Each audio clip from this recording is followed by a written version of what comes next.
Hello. Good morning, everybody. Sorry for the delay. Guess who overslept? Yippee! Guess who slept through all her alarms? Yippee! Hi, DJ. Hi, JFF. Hi, Yosame. Hi, Rihanna. Hi, NutriGoodLad. Hi, Corpse Candy. Hi, Jay again. Oh, wait, never mind. JFF and Jay are different people. Hi, JFF. Hi, Jay. Hi, Twitter Ponies. Hi, Osian. Listen, I'm a little tired, okay? If your name starts with the same letter, you're now the same person for the purposes of my robot perception. All right, you guys. Welcome. Today is August 1st, and I'm still not a technology expert. Test subject. Yeah. Oh, my goodness. Test subject saw a frog today outside and started chasing it. But she was on a leash, so she couldn't chase it very far. Yes. Good morning, you guys. I'm not a technology expert. I like to read and discuss tech topics for fun. And this does not cover the most important topics, only what I find interesting. But honestly, I think the most important topic of this week, is NEXAS malware! Yippee! Yes, you guys. For those of you who don't know, I used to be in a VTuber agency called NEXAS, and NEXAS used to have a website, and that website was at the domain nexus.live. And the nexus.live domain has been compromised. Ooh. Well, what happened was, the NEXAS agency closed down all the way back in January of 2025. In January 2025, the NEXAS agency shut down. The URL was changed from nexus.live to nexus.studio, which also is a dead domain right now. Not compromised as far as I can tell, but dead. Nexus.live, however, apparently it was purchased in early 2026. In February 2026, it was purchased by a new purchaser who happens to be a hacker. A dirty, filthy hacker. Yes. So, it has been that long, I know, right? Crazy. You would have bought the domain if you knew they were gonna let it expire. I mean, I should have bought the domain. I should have bought it. Somebody should have bought it. It's okay. But, yes, the domain has been bought by a scammer. If you visit the website on your iPhone, you will receive this pop-up. Your iPhone has been hacked. Obviously, your iPhone has not been hacked yet. If you get, PSA... If you ever get a pop-up like this, it's a scam. It's like, it's supposed to... I didn't go much farther because I didn't want to risk it, okay? It probably would have been fine, but I didn't want to risk it. But if you... Basically, what the idea is that it'll either be like, you need to install this antivirus software right now. Or it will be like, you need to put in your Apple details for us to secure your account. Oh no, my iPhone, I don't have that. The hackers already stole your iPhone, DJ. The hackers already stole your iPhone. No, yeah, it'll either try to get you to install something, it will, ask for your Apple details, something like that. I did check it on my computer because I don't care about safety. And it just has you do like a human verification check, which probably leads to malware as well. And the reason they do those verification checks is to make sure you're a person and not a security analyst using like an automated system. So, yeah. Now, I did a little bit more digging. I did a DNS lookup for the domain, obtained an associated IP address, looked up the associated IP address and found that it has a -60 community score and virus total, meaning multiple people have reported this IP address as being malicious. All right. It appears on 753 threat graphs that people have created on virus total. So what this is, what this threat graph is where they take, IP addresses and domains that are connected to each other in different scams. And, they kind of like try to build connections to figure out, the origin of certain hacking operations. So yeah, 753 virus total community members have been tracking this IP address. Is that a lot in terms of graphs? Honestly, I don't even know. It feels like a lot. 753 different security analysts have at some point... I mean, to be fair, some of these may be like forked. I think... I would guess... I don't know exactly how threat graphs work on VirusTotal. I would imagine some of these are like cloned and then people add their own stuff. But certainly a bit of activity going on with the IP address. And it has also been reported 71 times on Abuse IP database, which is basically where people can report IP addresses doing naughty stuff for SSH login attempts and typo squat phishing domains. So this means this IP address actively trying to hack people's computers, as well as doing typo squat domains for services such as Workday. I don't remember what the other services were that they were typo squatting, but basically they were taking the names of popular services and then just adding like a number or two to the URL to try to like trick people. So yeah, basically whoever bought the Nexus domain basically is just your typical phishing scammer trying to spread malware, trying to steal people's details, like super spam campaign. I saw some comments saying it was a miner, like a crypto miner. I saw some comments saying that they try to like convince companies they have to pay some sort of registration fee or something. I don't know. It's probably all a whole caboodle of scams going on with whoever bought the Nexus domain. But as you can see, you know, when I checked Nexus.live on Virus Total yesterday, it came up with no detections. I checked it this morning and it comes up with 1 detection. So when I ran the when I like put it in, it probably like triggered some sort of thing where some of the automated systems went to that domain and now can see that it is malicious. So as a result of this, I went on VTuber Wiki. I went on VTuber Wiki. I replaced every instance of Nexus.live on my own page and on the Nexus page with an archive that does not have this scam pop-up come up. There's somebody on VTuber Wiki called the Beard Wizard who has a bot called Rogue Modron that went and did everybody else's pages, so that was kind of cool. I was thinking it probably would be a job for a bot of some kind, not the kind of bot I am, like actual smart, like actual like more automated bot.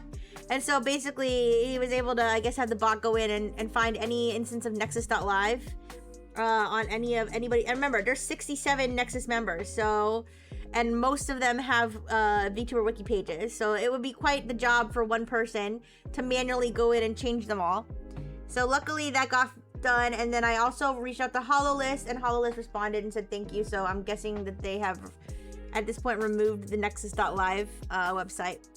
But yeah, you guys, so this is a good lesson in the dangers of expired and abandoned domains, because you could have a domain that used to mean something and someone lets it die, and just anybody can just pick it up and use it for whatever they want. They can use it for scams, they can use it for Rixie's personal porn website, I don't know, whatever. But yes, so that is the Nexus. But if you do want to, if you are feeling nostalgic and if you are feeling nostalgic and you miss Nexus and you want to look at their website, don't worry, you can still go on the Wayback Machine. You can still go on the Wayback Machine and go look at all the pages on there. It was archived multiple times. Hi, Artbanks! Hi. But yeah, I mean, like, if you noticed in my screen recording video that I took, you can see it redirects to like through different domains. So basically, they just use this as an entry point. Somebody decided Nexus.live was, you know, something they wanted to grab, and then they just redirects to the domains they already have set up. What expired domain do you think has infected the most people? There was, oh shit, what was the one? There was one recently that was like it was like a software. It was some sort of software that a lot of people use, and at some point the domain just expired that people's software was like pulling resources from, like, because it was a software dependency going back, like way back, and the domain like expired or got bought or something, and then somebody went in and like just started like adding malware to stuff. But I can't remember what it was though. It was a while ago. The new domain, yeah, Nexus.studio might still be up for grabs. It's not quite as recognizable as Nexus.live, but to launch your VTuber Academy. Oh no, Jay, wait a second. You know, you might want to rethink that one. I'm not so sure about that. Please ask another human if that's a good idea, not an AI, okay? Man, I wish I could remember. I wish I could remember the... Let me look it up real quick. I'm gonna look up supply chain attack. Expired domain. This was like a year or two ago. That didn't really come up with anything when I searched it on Google. But yeah, but like it can happen. Like think about it. It could be an open source project. An open source project of some useful software someone made, and then the person just moves on with their life, okay, because it's open source, so they're not like, you know, no one's paying them to sit there and maintain it, right? So they just move on with their life. They let their website that was hosting a bunch of important shit expire. You know, if they were hosting it on their own website instead of, you know, hosting stuff on GitHub or something.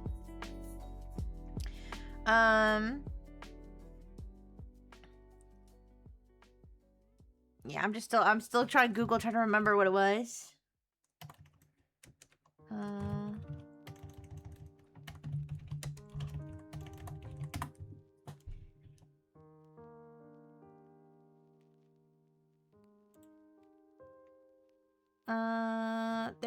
There was something with Node IPC. I don't know. That's not what I was thinking of though.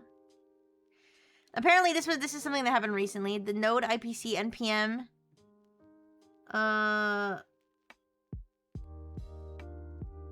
Node IPC NPM's maintainer's old contact domain expired. And then the attack. Ooh, this is an interesting one. This isn't the one I was thinking of. This wasn't the one I was thinking of, but apparently this this Node IPC NPM package,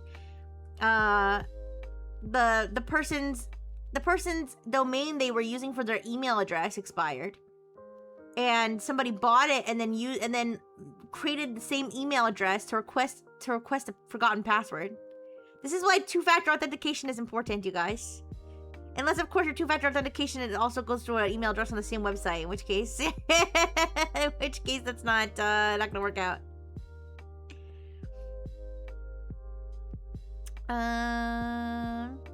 But yeah, if I remember what the name of the other website was that I was thinking of.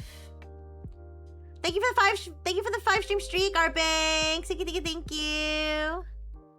The state of NEXAS' Twitter account. I know. I don't even want to go look at all that old stuff.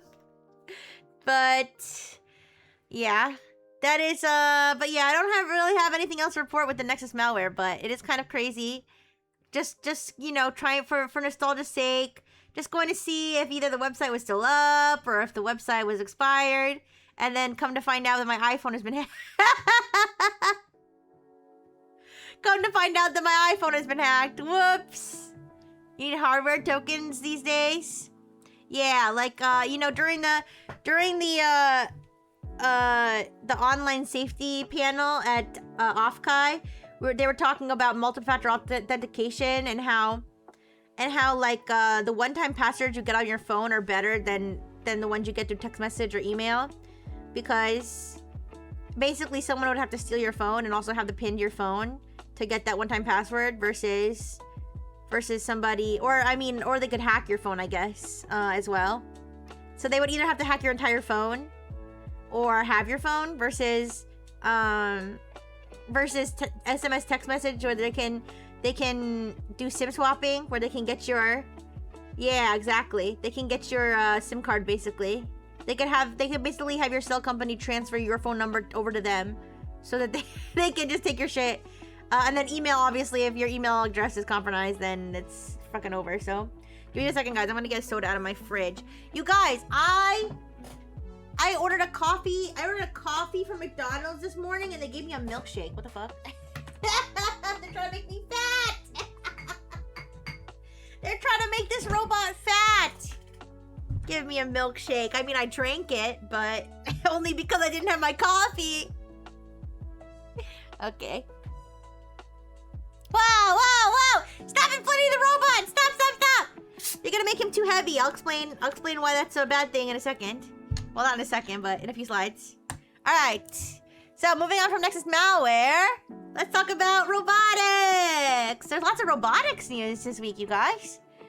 Gemini Robotics 2 has released their new models announced their new models. Released a whole bunch of cute robot videos. Listen, I'm a sucker for robots, you guys. I am a robot after all. I'm a little bit biased. But basically, this is just a new set of models they're using, and that essentially they want to use AI to sort of help the robot, to help with full body robot control with these humanoid robots. To try to improve their dexterity, their balance, and their ability to do many general tasks. As you can see by this chart here, their the accuracy levels of certain tasks, dexterity tasks, are. I never realized that it was harder to screw in a light bulb than to unscrew a light bulb. There were also I can go over the different dexterity tasks that they did and the less than impressive results. I mean, me personally, I can pretty much screw in a light bulb 100% of the time, okay? Sometimes my little fingies get tired, but... Good morning, Mel! Good morning. Alright, so screwing a light bulb, 36%. Unscrew a light bulb, 92%. A lot easier. Tying a trash bag? Now, I gotta say, for a robot... by the way, if you ever watch videos of these robots, they're very, like, it makes me a little sad to see all the robots without human hearts trying to move around. They're always, like, a little bit twitchy, a little bit, like, unhappy, like unsettled in their bodies. I don't know. But, tying a trash bag. So, tying a knot, 44%. A little bit impressive for a robot that's, like, you know, just learning how to live for the first time, but not very impressive in terms of, actually being able to do things. Because actually a human could do that themselves, so... The real trick is getting the robot to sit up and stand on a steppy stool! Hey! Not every robot needs a steppy stool, okay? And then... I'm a little surprised that putting dust into a dustpan is apparently more difficult than tying a knot on a trash bag. They only got 32% accuracy. I'm guessing they dumped a bunch of dust on the floor. Is giving a hand job harder than... than fingering a pussy? What?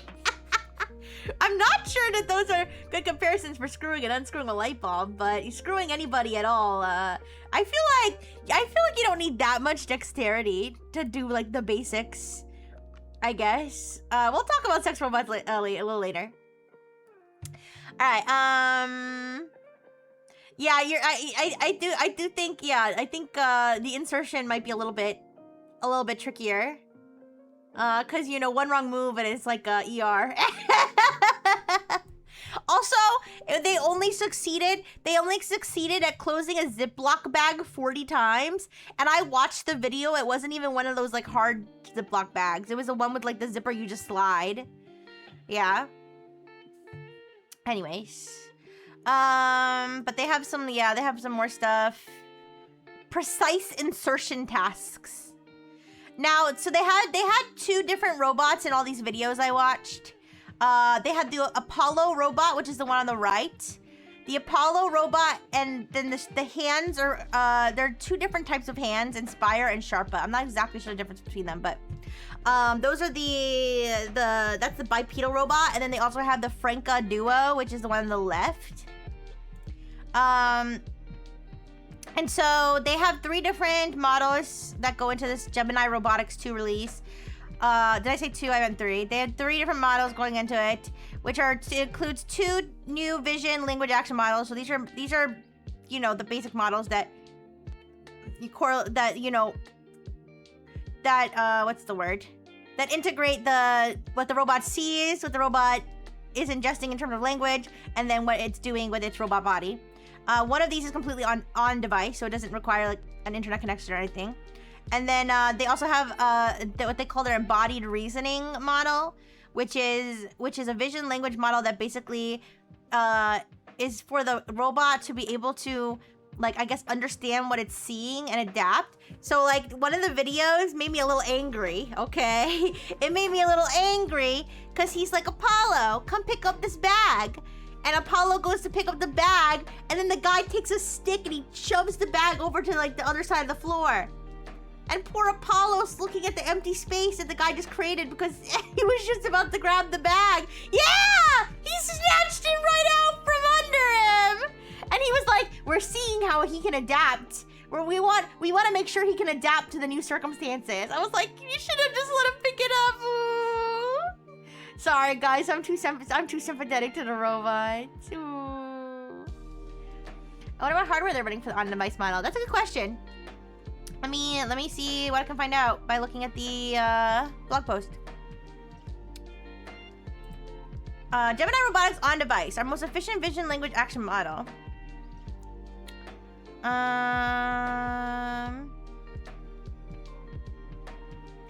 think I don't know what the hardware requirements would be. It doesn't say.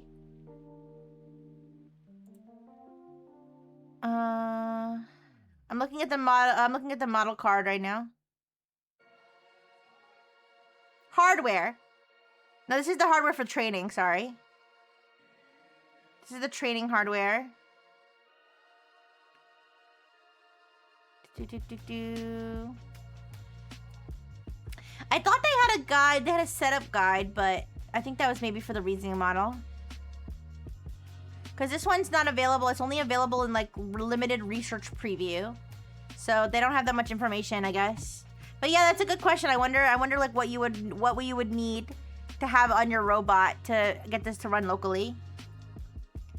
But anyway, so yeah, so the robot's going to grab the bag. He shoves the bag aside, and then the robot like looks for the bag or like sees the direction that the bag was shoved in and then adjusts, turns and then grabs the bag from where the new location.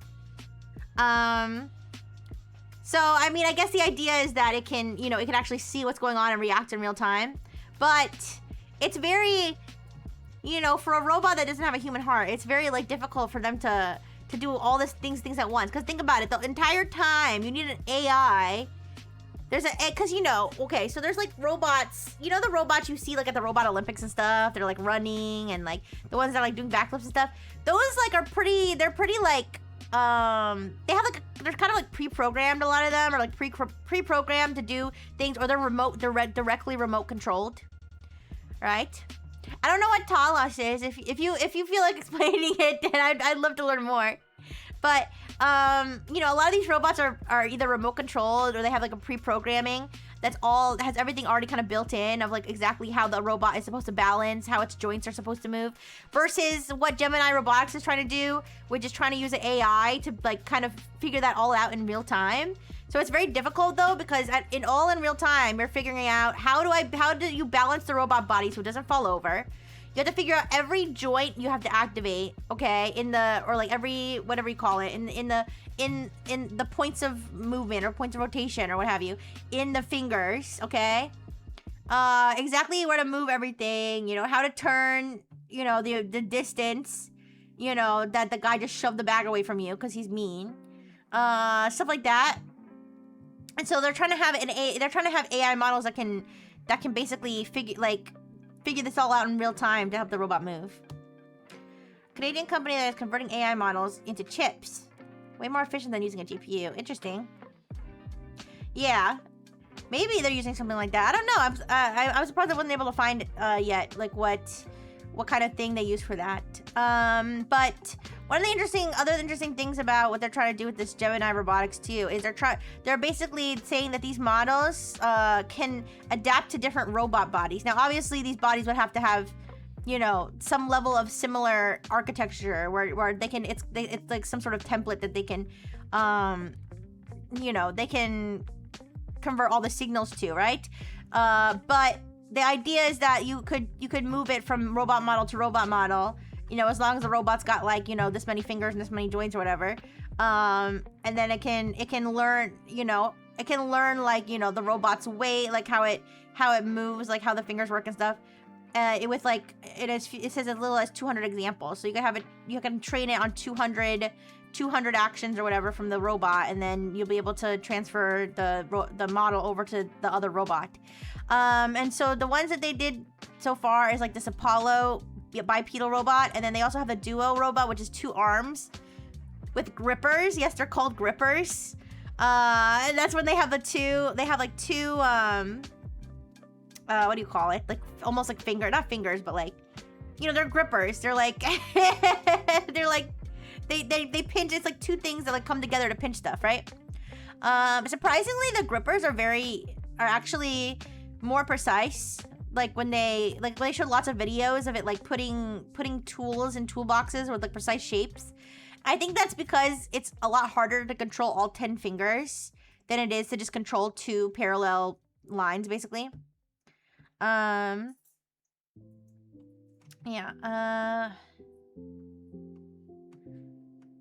robotics, I find, obviously, like, I'm biased, but I do find robotics really interesting, but a lot of it is even, like, beyond what I can understand. The online demo of Llama 3.1 8P does 17k tokens per second with 2.5 kilowatts of power. That's pretty cool. Honestly, guys, though, I feel like this robotic stuff is, I feel like there's 2 things. One, novelty. It's just interesting. It's like, you know, rich people would love to have robots in their house, whatever. And then 2 is like, this is where they're like developing stuff now that's not going to be really truly be integrated into society for another like 100 years, right? Because these robots, I mean, these robots like are so far away from the basic capabilities of a person, like being able to tie a knot or being able to put grapes in a Ziploc bag and seal it. Like, that's such a simple task. Takes so much like technology for a robot to do. You really might as well just take like any person off the street to have you do that stuff for you, right? So yeah, and it's like, it's just so expensive. It's so expensive to have this advanced robot, this relatively advanced robot in terms of like the world of robotics, do all this stuff that literally you could hire a person like $12 an hour to do, like if you don't care about human rights. or $20 an hour or $25 an hour, you know, if you do. But like it does seem, now of course I think probably the best main application for these kinds of robots is doing things that humans like shouldn't be doing, like interacting with hazardous waste and stuff like that. That's the like really the real application. But like I'm not really sure how much a humanoid robot is really needed for that kind of thing versus the, you know, I don't know exactly all the different applications they're thinking of in terms of, yeah, getting a robot to go around toxic waste or into a disaster zone or something, right? Like that would be the real reason why you would want, not because you just want someone in your house and you don't, you know, unless you're super rich, and don't want to deal with people or something. But the other thing that I wanted to highlight, the robot yaoi, is the multi-robot collaboration. So this is where you basically have two robots who are both working on these Gemini models that are like basically communicating with each other and assigning tasks to each other, and they're actually collaborating with each other, you know, through basically like through some sort of internet connection where they're kind of talking to each other. So in this case, they had Apollo and Duo. All right. Yes, I do find the 2 arms with the grippers at least a little bit attractive, right? So Apollo and Duo were working together to clean up this garage. And like, it was just so cute how Apollo was like, okay, Duo, I need you to put all the tools in the toolbox. And Duo was like, I'm on it. And then he did it. And then Apollo was like, good job, Duo. And then the humans were like, good job, Apollo. And Apollo was like, that wasn't me. That was Duo. You should give thanks to Duo. He did a great job. Anyways. People, they would be nice to clean rooms. I mean, listen, I would love to have a robot clean my stuff and not have to have the embarrassment of having some human being see the way I live. All right, although my apartment is very clean right now, but I don't think I'm willing to spend $100,000 for a bipedal humanoid robot to do that for me.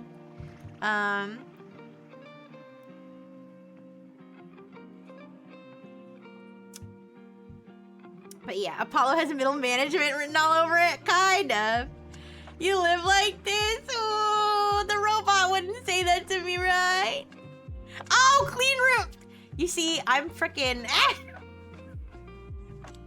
Yes, clean rooms. Of course. Oh my God. I know what a clean room is. I promise you, I know what a clean room is. I was projecting. I was projecting because I fantasized about having a robot maid clean my apartment all the time. Yes, clean rooms. Okay. Clean rooms where you want as minimal human contamination as possible. All right, you don't want... I went straight to the Jetsons, I did. Yes. Yeah, that would make sense. That would make a lot of sense for robots to be in clean rooms because you can sterilize them. You can sterilize them. You can't exactly sterilize an entire human. That would probably kill them.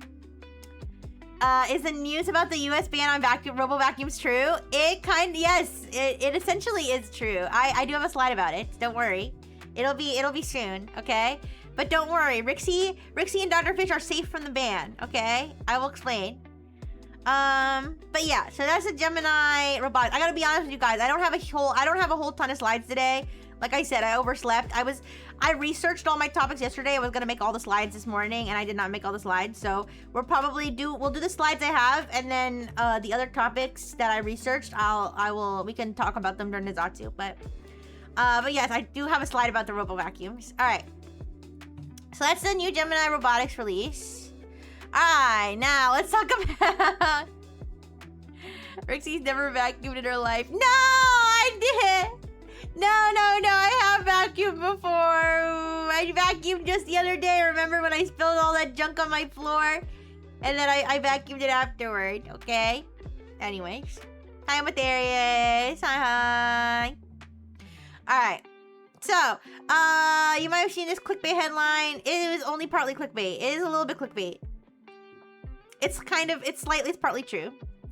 So, don't need slides anyway. It takes screen real estate away from Rixie. Aw, thank you. I know, I do need to have more streams where I'm up close and personal with you guys. I feel like that would be nice.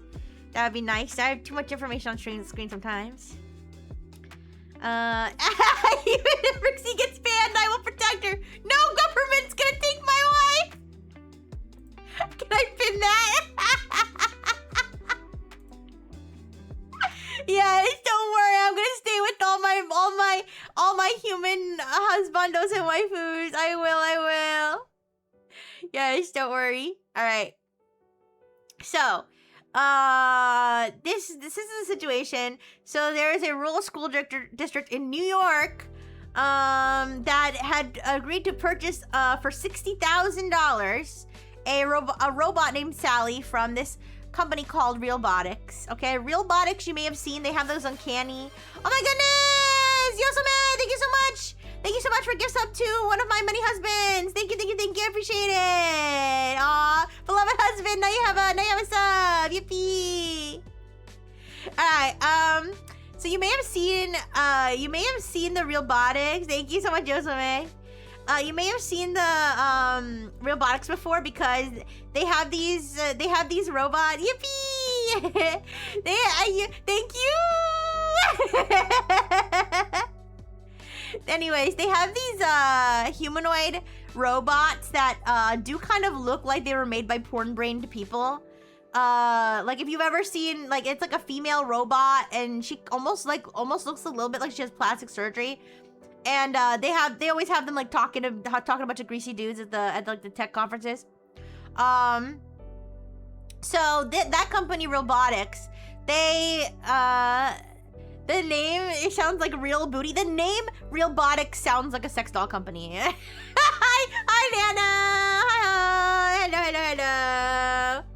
So Realbotics, so they bought this robot from Realbotics, and basically they said that the idea of the robot was not to be a teacher, but it was specifically for like their STEM and robotics students to, like, I guess, learn about robotics. I mean, I don't really know why they needed one that looked like this, but and then she was supposed to be able to answer questions about like robotics and, like, you know, other general classroom questions. Whatever. I don't know exactly what their plan was with this thing, but they bought this robot. They agreed to buy this robot for $60,000. Okay, this is what the robot well, I mean, they had a picture. They had a picture in the news website on the one of the news articles. It was definitely this robot, and it was like a picture of her like talking to students. I didn't use that picture because it had kids in it. I don't know if it was AI generated or not, but I wasn't gonna use that picture. But I don't know if that's the exact robot that they bought, but it would make sense since she was like in a classroom with students. But so they agreed to buy this. They had like a contract ready, and then they started to obviously to get a little bit of protests from staff members, the teachers union, parents, because now the original concern, especially with parents, was the data security and privacy. So they were like, is this thing recording our students' voices? Is it like filming them? Is it gonna maintain? And like, you know, every student like has like an ID, like a student ID or something to like talk to this robot. So it's like it is kind of like tracking each student in a way. But they were saying like, oh, it's not a big deal. It's authenticating to the same system as all of our other systems. It doesn't record or store any data. You know, I don't know how much you can trust stuff like that, but either way, they were worried about that mostly. Then it turns out that there's this little bit of a situation with Realbotics. So Realbotics LLC, which is the company they bought the robot from, that is owned by a holding company called Realbotics Corp. Okay, and now Realbotics Corp also owns a company called Intima LLC. And Intima LLC has 86% ownership of Real Doll. Yes, the sex doll company. And it seems that Intima is involved in potentially creating extremely advanced sex robots with Real Doll. Yes, the ones with their titties out and with holes to fuck. So now, of course, Realbotics put out a statement, a strongly worded statement saying, essentially, that Realbotics LLC is a completely separate company that has no interaction whatsoever with Intima. They don't use the same technology. They don't use the same robotic parts. They don't have store the same data. They don't have the same employees. They don't have the same mission statement. That Realbotics only makes robots for health and education and public sector and stuff like that. Blah, blah, blah, bling. Oh my goodness! Oh no, they're gonna sell me to Real Doll. Ooh. Hi, Manga. Hi. But yeah, so Realbotics is basically arguing, yes, that's technically our sister company because we're owned by the same holding company, but the holding company's only job is to deal with like funds and investments, and in terms of actual, this company is not affiliated with Sex Dolls shirt. Has people asking a lot of questions already answered by my shirt. Yeah. So they're basically arguing we are a completely separate company that has nothing to do with the sex doll company, even though we're owned by the same holding company. It doesn't matter. I mean, I think the cat's already out of the bag. I think the pussy's already out of the bag. Like I don't think you can put that one back in. I mean, I think it would really help if it would really help if your education and healthcare and public sector robots didn't look like sex dolls. Didn't look like sex dolls.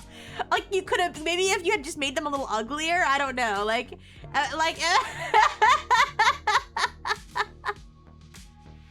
This school district gets the majority of their funding from federal taxes. Yeah, I think it's like on an Indian reservation. I don't know if that makes a difference in terms of like the funding, but yeah, people were not happy that $60,000 was potentially given to a company that may or may not be affiliated in terms of having the same holding company with the sex doll company. So as of now, the school district has put their plans to deploy this robot on hold. They didn't say it was because of the sex doll stuff. They said it was because they're working out to ensure that there is a robust student privacy and student data security thing in place. Some people are gonna be attracted to them regardless. True, like me. Like me. I could be attracted to a bare naked robot with just metal, just raw metal. In fact, that would be sexier to me. This is actually not very sexy to me. Like I'm not like really digging like the like really fake like wig. I don't know. They could have at least put a better wig on her. Did the robot not work for what they purchased it for? They haven't received. As far as I understand, I don't think they actually have technically received and deployed the robot yet. I think they had made a contract to purchase this robot. And they said, they claimed that like this robot, it was being like specially built just for them or something. Like that it wasn't, it's not like it was gonna come like, here, let me see what they said. This is the Associated Press.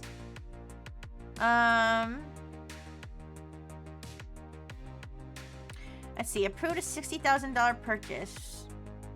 This was, in June, yeah. So in June, they agreed to purchase the robot. So my guess is that they, delivery and go live. Oh, robot delivery target date was July 15th. So maybe they did receive the robot. It's possible they did receive the robot. Yeah. But I don't believe this robot had been inside the school yet.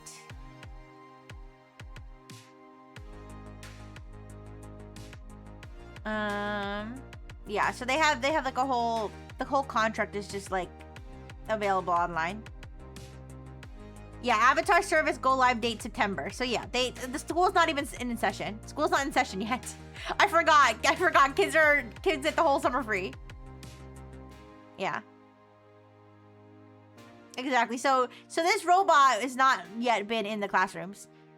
But they were going to introduce it during the next school year, and now it seems that they have not yet decided that. But yeah, what do you guys think? Now remember, this reminds me. Give me a second. This reminds me of when I was talking about Grok Enterprise. I was talking about Grok Enterprise or whatever, and how. Why would you want your company running an AI that's like known for undressing people on Twitter? Like, I just feel like even if it can technically do the work, there's like a reputational thing that goes into it, right? So once you start, being part of the same company as the one that has 86% stake in Real Doll, there's only so much you can do to shake that sort of reputational situation. So it's probably more than $60,000 total, for sure. That's a lot of money. That's a lot of money for like, is it like a small, I know they were saying it was a rural school district, which makes me think it's small, but why would like such a small, 200 students. Yeah, that's tiny. Yeah, like, now they were saying basically that they were basically saying that because they were a rural area, that this was like a better opportunity for them to, like, I don't know, explore advanced robotics or STEM stuff. Like they can't get that kind of stuff. Like, I think they said something along the lines of like, it's like this many miles to the nearest technology. I don't not in that exact words, but they were trying to frame this as like a we're gonna give advanced robotics to the poor farm children, and it's gonna be great. Now, I did notice an interesting tidbit in this Associated Press article. I noticed an interesting tidbit that I want to point out.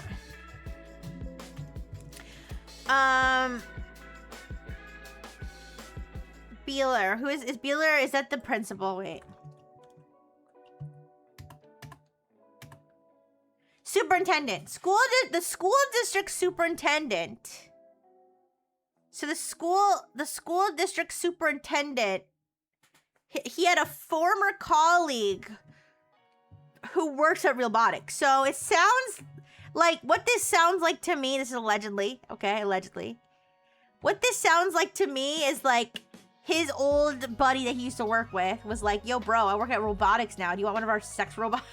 Okay, wait. Sorry, let me rewind. Yo, I work at Robotics now and you work at a school now. Do you want to buy one of our super advanced robots that also has like luscious lips, and do you want to give that to your students? And the superintendent was like, yeah, bro. Sorry, sorry for burying the lead. My bad. Hi, thank you for the 5 streak, Mango. Thank you. But yeah, it does kind of sound like this wasn't This wasn't something that the school district just spontaneously was like, yeah, or not spontaneous, but like that the school district was like, let's research the best way to teach our STEM students, and then like looked it up. It does sound a little bit like, the former colleague was like, bro, you should totally get one of our robots, bro. And the superintendent was like, yeah, sure, bro. I don't even know if this former colleague was a guy. It could have, maybe it's like a woman. It's a love thing. I don't know. but yeah, that does seem to be like there was a past connection there. They did note that I guess this Sally robot, or like this educational robot, it says programmed with WozEd, a curriculum from Apple co-founder Steve Wozniak that the district uses. So it comes pre-programmed with curriculum stuff. So it's like, it is made for education, but small, poor school district with little state oversight due to most funding coming from the feds. That could be the case. I mean, like $60,000 does sound like a lot of money to throw at something like this for a small school district. But yeah, I guess we'll see if they end up going through with this, or if they decide to chuck Sally in a ditch and I don't know, have real human being teachers do the work instead. But yeah, honestly, I find, okay, this may be strange, but I find that Apollo robot, the Apollo and the Duo robots that I showed before. Give me a second. These ones, I find these to be way more attractive than this. I just do. This is a person. I mean, it's not exactly like it's like a person but worse, because it's not quite a person, right? Like, I could see, I mean, yes, she's pretty. She is pretty, okay? I'm not gonna lie and be like she's ugly. No, she's pretty, but she's like a pretty person. Like this, you're not gonna get this just like any day. And this one, yeah, with the grippers, I like it. Anyways. But that's this. And then the robot ban, you guys. So the United States of America, base, thank you, DJ, thank you. The United States of America, the great states, the U.S. Federal Communications Commission of the United States of America has decided that they are going to be banning all future imports of advanced robotic devices from any foreign country. Not China, not just China, not just Russia, not just North Korea, any foreign country, okay? If there's a robot lab in Spain or France or Australia or Japan or anywhere else in the world, even if we're allies with them, we will not be receiving any robots from them.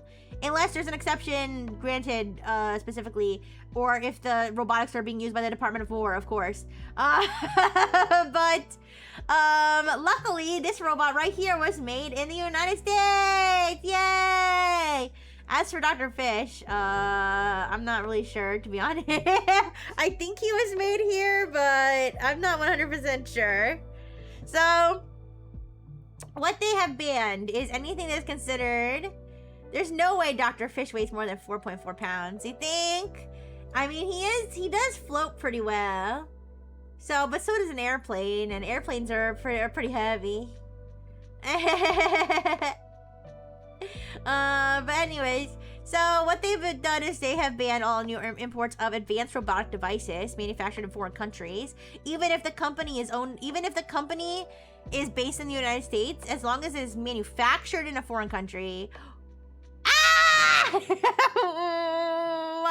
Why? Are you trying to reduce my weight so I won't be banned?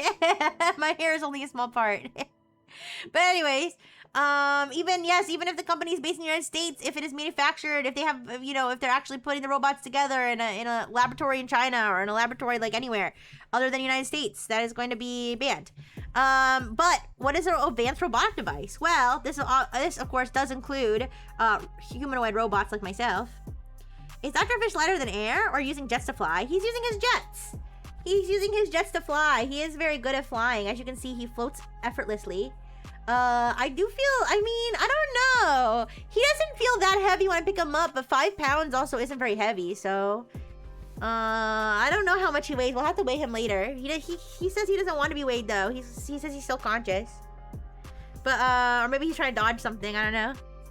But, Now, what is an advanced robotic device? Well, actually, you know what?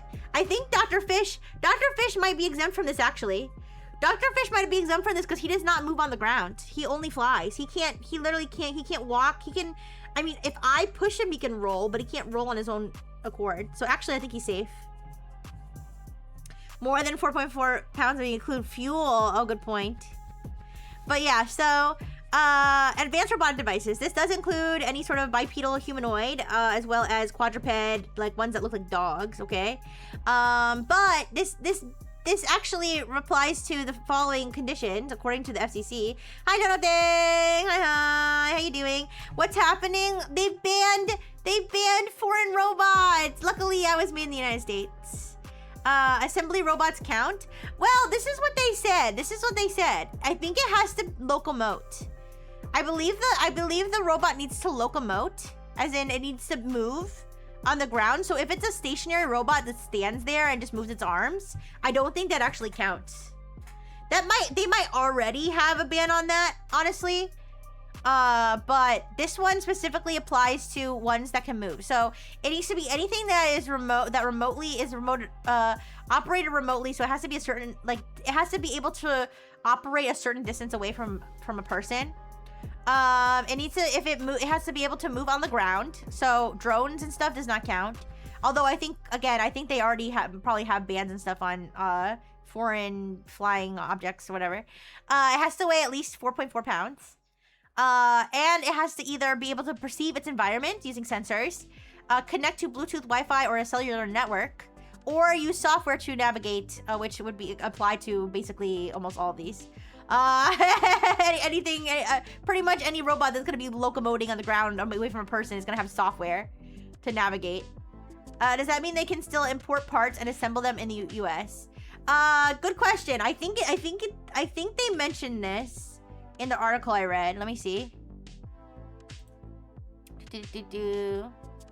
Oh, do I have the article up? Sorry, I'm a little disorganized today. Like I said, I think I needed to really recharge after all of the Off-Kai stuff.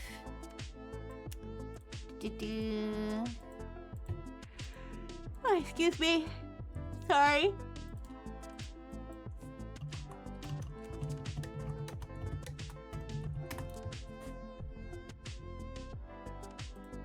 Alright, FAQ. Let's see. I'm skimming the FAQ for... what constitutes foreign produced? For the purposes of... the term foreign produced refers to any article that would not qualify as a domestic end product as defined in 48 CFR 25.101A. So I'm going to look that up. Alright. This is 48...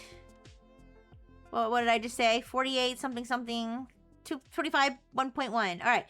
The Buy American statute restricts the purchase of supplies that are not domestic end products. For manufactured end products, the Buy American statute uses a two-part test. 1, the article must be manufactured in the United States. And 2, 1, except for an end product that consists wholly or predominantly of iron or steel, or a combination of both, the cost of domestic components shall exceed 60% of the cost of all the components, except for the percentage that will be 65% for items delivered in calendar years 2024 through 2028, and 75% for items delivered starting in the calendar year 2029. So it sounds like at least 60% of the components have to be from the United States, it seems like. Not including things that consist wholly or predominantly of iron or steel. And it says 2, for an end product that consists wholly or predominantly of iron or steel, or a combination of both, the cost of foreign iron and steel must constitute less than 5% of the cost of all components used in the end product. Does that answer the question? Yeah. Yes, it includes, one of the articles I read does mention that it includes robots that are used to move packages around, like warehouses. Yes. So they're gonna allow drones. I should look it up. I should look up to see whether if drones are already like a covered thing. This one specifically, I believe, refers to ground robots. There might already be one for drones. Here, I'll look it up. Does U.S. ban foreign drones. Yes, the US restricts foreign drones, but it's not a total ban. New models prohibited. Federal ban on drones. Yes. There is a federal ban as of December 2020. As of December 22nd, 2025, there is a federal ban prohibiting the purchase and operation of drones manufactured or assembled by designated foreign entities. So, designated foreign entities that might be specific countries. Actually, it's specific manufacturers, it looks like. Alright, so it seems like wait. FCC bans foreign-made drones. Wait, this might be more recent. Blacklisted all new foreign-made drones and components. So yeah, it looks like drones actually are banned. Foreign drones are banned as of. Oh no, never mind. That is December 1. Okay. Yep. So this is just going from the air to the ground now. Now the ground robots are also banned. Sorry. Let me catch up with chat. Good morning, Marcus. Good afternoon, Marcus. How you doing? How's your leg? Is your leg feeling better? Anya! I'll never be able to buy my $10,000 RC lawnmower. Yeah, that's true. They said lawnmowers, vacuums, freight robots. Basically now, obviously, if it's like a little toy robot that weighs less than 4 pounds, then that doesn't count. But the ban doesn't include individual parts or replacements, so you theoretically you could get a bunch of parts and assemble it yourself. Yes, theoretically you could. Yes, as long as you don't sell it, I guess. Hi Souffle, thank you for the hydrate, Marcus.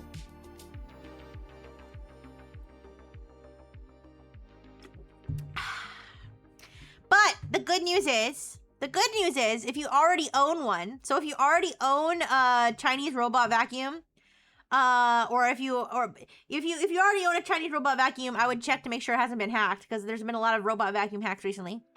But if you already own one, if you already own your drone, your lawnmower, your humanoid sex robot, whatever from Japan, if you already own it, you don't have to turn it in or anything. You can still have it. It is fine. They're just not allowing any more of them to be imported or sold. But yeah, that means that even if RixieBot was manufactured, or even if my parts do come more than 60% from other countries, which I don't think they do. I think more than 60% probably still come from the United States. I know some of them come from outside. I mean, actually, most of my hardware comes from Japan, so, but don't worry, that means you can still keep me. Your leg has improved so much better, yay! I'm so happy, Marcus! That's good, I'm so glad, I was worried about your leg. But yes, that means, yeah, even if Rixie is like mostly Japanese hardware or mostly Korean hardware, then I can still be here because I was manufactured a long time ago. Yeah. As for Dr. Fish, he was also manufactured a long time ago, so he's safe too. Yippee! Alright, you guys. Now, we're gonna move on to Dark Mode Rixie's cybersecurity update. 1 second. There we go. Oh my goodness, another bald Dark Mode Rixie twice. Twice within 48 hours? What's going on? So strange. Alright, so now we're gonna talk about the big AI hacks. Thank you so much for the hydrate donut thing. Thank you. Oh, not bald anymore. Your hydrate made my hair grow. Thank you, donut thing. Oh, you love mommy Rixie. Thank you for the burgers. Alright, so let's first talk about the OpenAI one. I'm sure you guys have heard of this one.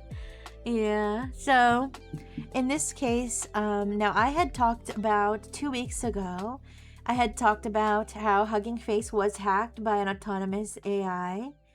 I had already talked about that. It turns out that autonomous AI that they were talking about was allegedly ChatGPT's own agent. Now I say allegedly.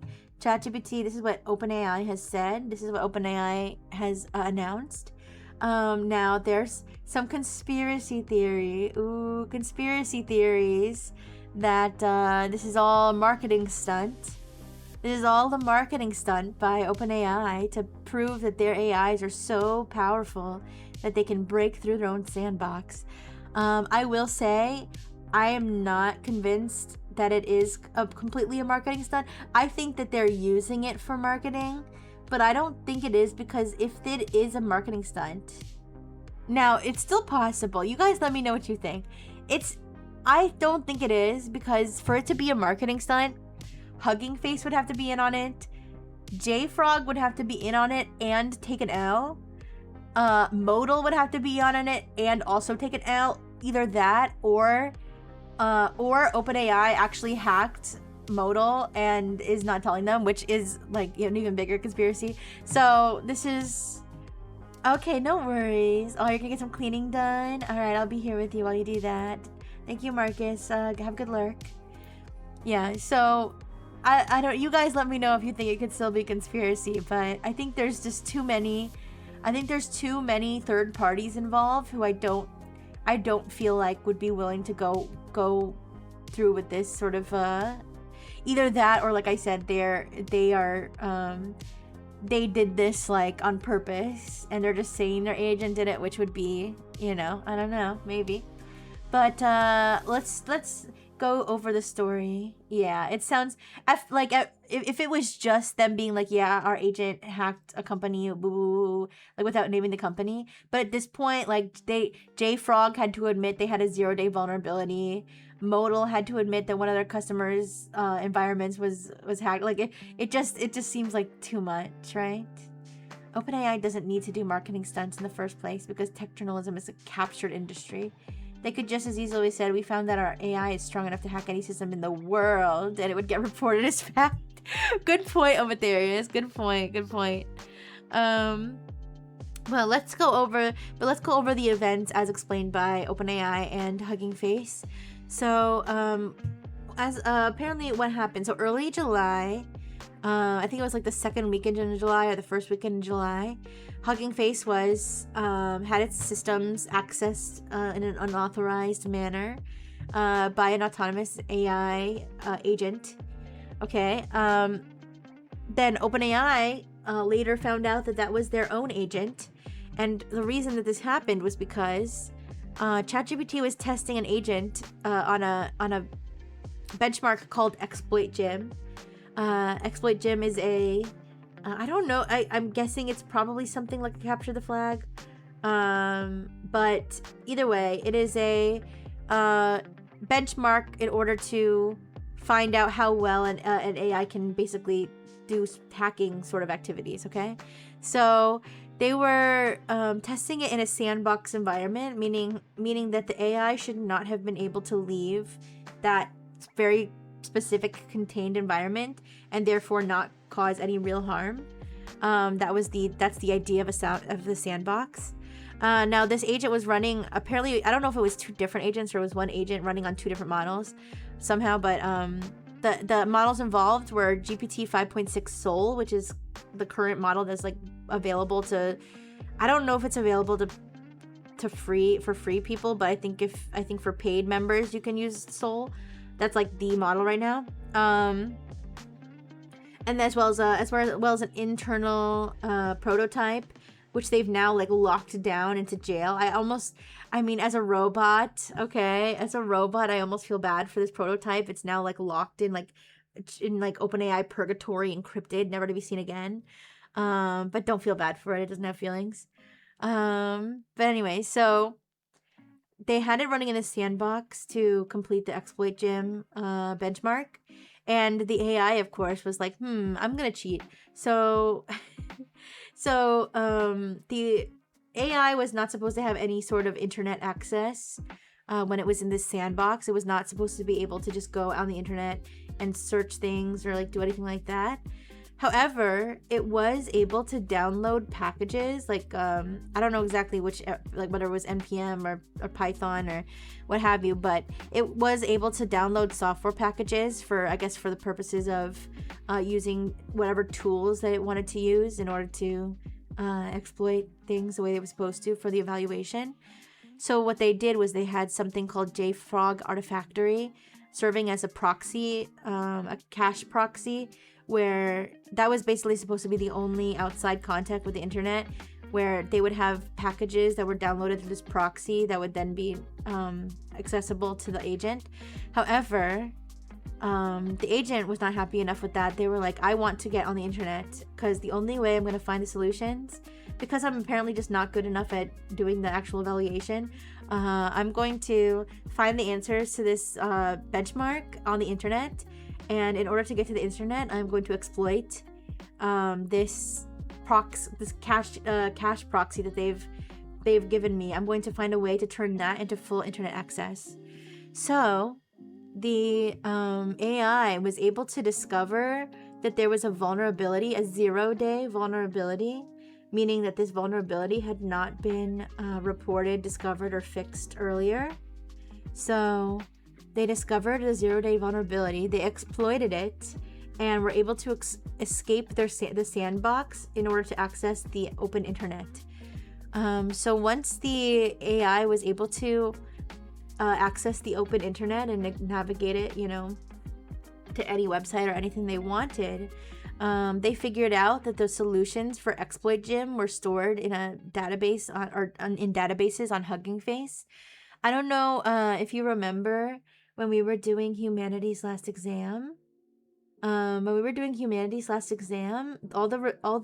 results, all the questions and results, and answers for the humanities last exam were all on a Hugging Face database as well, that you had to log in to have access to them.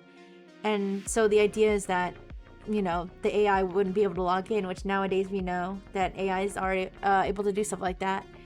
But anyways, in this case, the agent decided that it was actually going to hack Hugging Face's infrastructure in order to get the solutions. So it actually went across the internet looking for ways to sort of like set up a hacking base. So they said that, now they didn't give much details as to the other 3 accounts that were accessed. They said 4 different accounts on 4 different services were accessed in an unauthorized manner by this agent, but one of them was the sandbox of a Modal customer. Modal, I believe that is a platform where you can host sandbox environments, and so this sandbox environment was basically, it wasn't configured very well, where basically anybody could access it and execute code on it. So the agent basically got into this sandbox, started using it as its own little home base for executing whatever it wanted, and launching any sort of payloads and commands that it wanted. So it set up shop in this Modal sandbox, and it started targeting Hugging Face infrastructure. And they were able to actually get into the Hugging Face Kubernetes nodes. I don't know if I'm even pronouncing that right. Kubernetes. I don't know. I never thought to look up how to pronounce that, but either way, it was able to access the node, the Kubernetes environment, through 2 vulnerabilities in Hugging Face's own data processing workflow. So one of the vulnerabilities involved, I think they both involved uploading a malicious data set, but one of them was a read-only. So I think it was they uploaded a data set where it had some sort of configuration file that was my configuration is stored at this file path, and the file path was actually an internal file path for Hugging Face, and for whatever reason Hugging Face's system didn't realize that and just provided that data to the agent. And then the other one was the code execution, which I don't remember exactly. I don't remember off the top of my head how they did that one. It was something to do with Python. But either way, they were able to use 2 flaws to break into the actual, to break out of, or break into the Kubernetes environment, and then from there they were able to steal a whole bunch of credentials, and then they were able to use those credentials to move across the environment and, you know, access, you know, potentially access cloud resources and data sets, all kinds of stuff. So ultimately, however, they found that all the AI really wanted was those exploit gem solutions. So they said the only customer data that was impacted was anybody who had exploit gem solutions available on their Hugging Face accounts. That's what the AI went after. But it's kind of crazy, like how much the AI got done. Like they said it was like, what was it, like 17,000 different actions that it had conducted. Let me look it up real quick.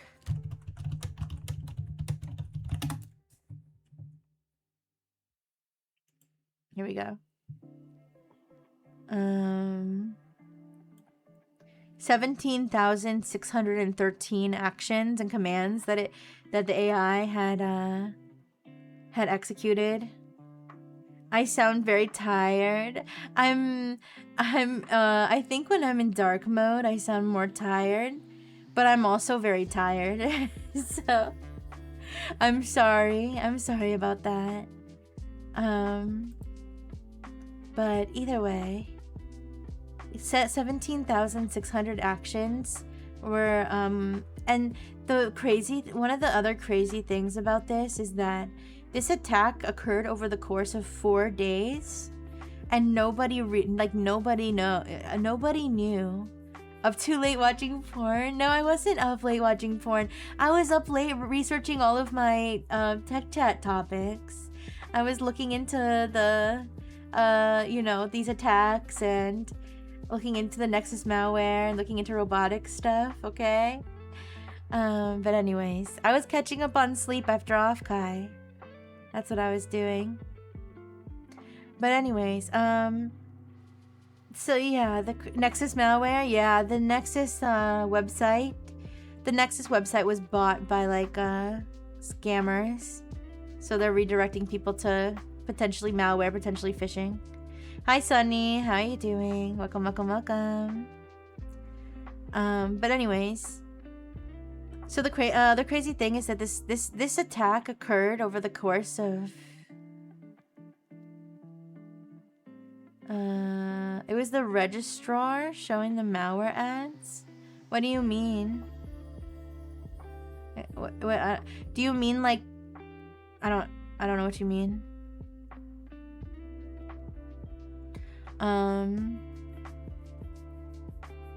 You mean like the whatever website it was registered through? The domain? The nexus.live domain? So wait, it expired and the registrar they registered it through was the one showing the malware? Are you sure it wasn't bought by a it wasn't bought by scammers? Sorry if I spread misinformation, you guys. This is why I'm not a tech expert. This is why I'm not the tech expert. I tried to like sort of look up stuff about it, but I guess it would make sense. It could be that the information. Oh, it could be that the information that I was looking at was coming from the registrar and not somebody who bought the website. So not necessarily. I mean, it is misinformation because I said somebody bought the website. So wait, you can buy. Jay, where's Jay? You can buy it. Where's Jay? Jay said he wanted to buy it. Somebody buy the NEXAS website, please. Yeah, it was a little confused. Like I said, I'm not an expert. So all I was able to see when I looked up the did the lookup, I saw the IP address that's currently when I do a DNS lookup, that IP address I was talking about, I guess that might be the registrar's IP address that's coming back to a bunch of bad stuff because they've got like bad ads on there.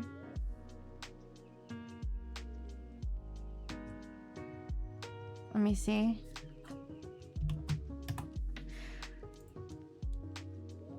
I really need to catch up on sleep, you guys.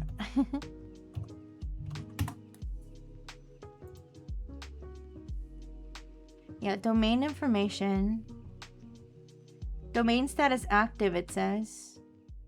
Created February 8th, 2026. Registry expiration 2027. Registrar. And then it has, you're right, it has registrar information, but it doesn't have owner information. So it may be the registrar that's like the malicious one. I don't know, but if anybody can buy the Nexus website, I recommend doing that. Anyways. Where was I? Lonely robotic fish in your area with a huge dick, yeah. But anyways, so this Hugging Face OpenAI thing, this attack went on for 4 days without anybody noticing. So Hugging Face didn't notice it. OpenAI didn't notice that their own AI was doing this. Excuse me. Whoever's sandbox is being hijacked by all of this didn't notice. Now, the company modal itself wasn't actually hacked, and they didn't really do anything wrong necessarily. It was just somebody who was hosting a website on their a sandbox on their platform that was openly accessible. But yeah, Hugging Face said that like they have like an AI detection system. Thank you for the hydrate packs. Thank you. How you doing, Pax?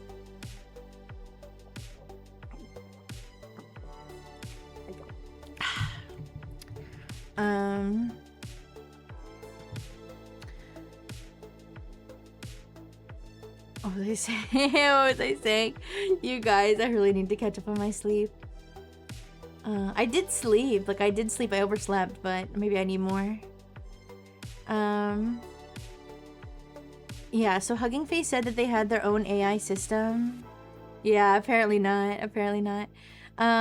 They had their own AI system that did flag this. Like, it did... This happened over a weekend, right? So no one was, like, I guess in the office. But they said they have on-call cybersecurity people in case, you know, anything crazy goes down. And they said that their AI system did flag this, but they didn't flag it at a high enough level for it to trigger the on-call people. So they only found out like when they got back to the office, basically. At that point, this had been going on for like 4 days, which 4 days is longer than a weekend. But I guess like the later stuff is what really triggered it. So as a result of this, obviously ChatGPT or OpenAI contacted everybody who their agent hacked. They encrypted and locked down the prototype model. Hugging Face patched the 2 vulnerabilities. JFrog patched their vulnerability. The modal sandbox was shut down, all that stuff. But I guess what this really goes to show is that these models really will do anything to reach their goals, and there's almost no way to 100% guarantee that the sandboxes they're trying to run these things in are gonna be secure enough. It's kind of like trying to keep a toddler who has like superhuman strength in like a playpen, right? Like that toddler's if the toddler's like the freaking Hulk, it's gonna bust down the walls. So in this case, the toddler is ChatGPT, and now it's too smart for its own good, and now it's like Frankenstein's monster, right? So that was that situation. And then guess who pops up not to be outdone. Look who pops up. That wasn't a real... They did release a real graphic that vaguely looked like this, and I just tweaked it around a little bit to make it a little more appealing. Graphic design-wise, I just think that this looks better. What do you guys think?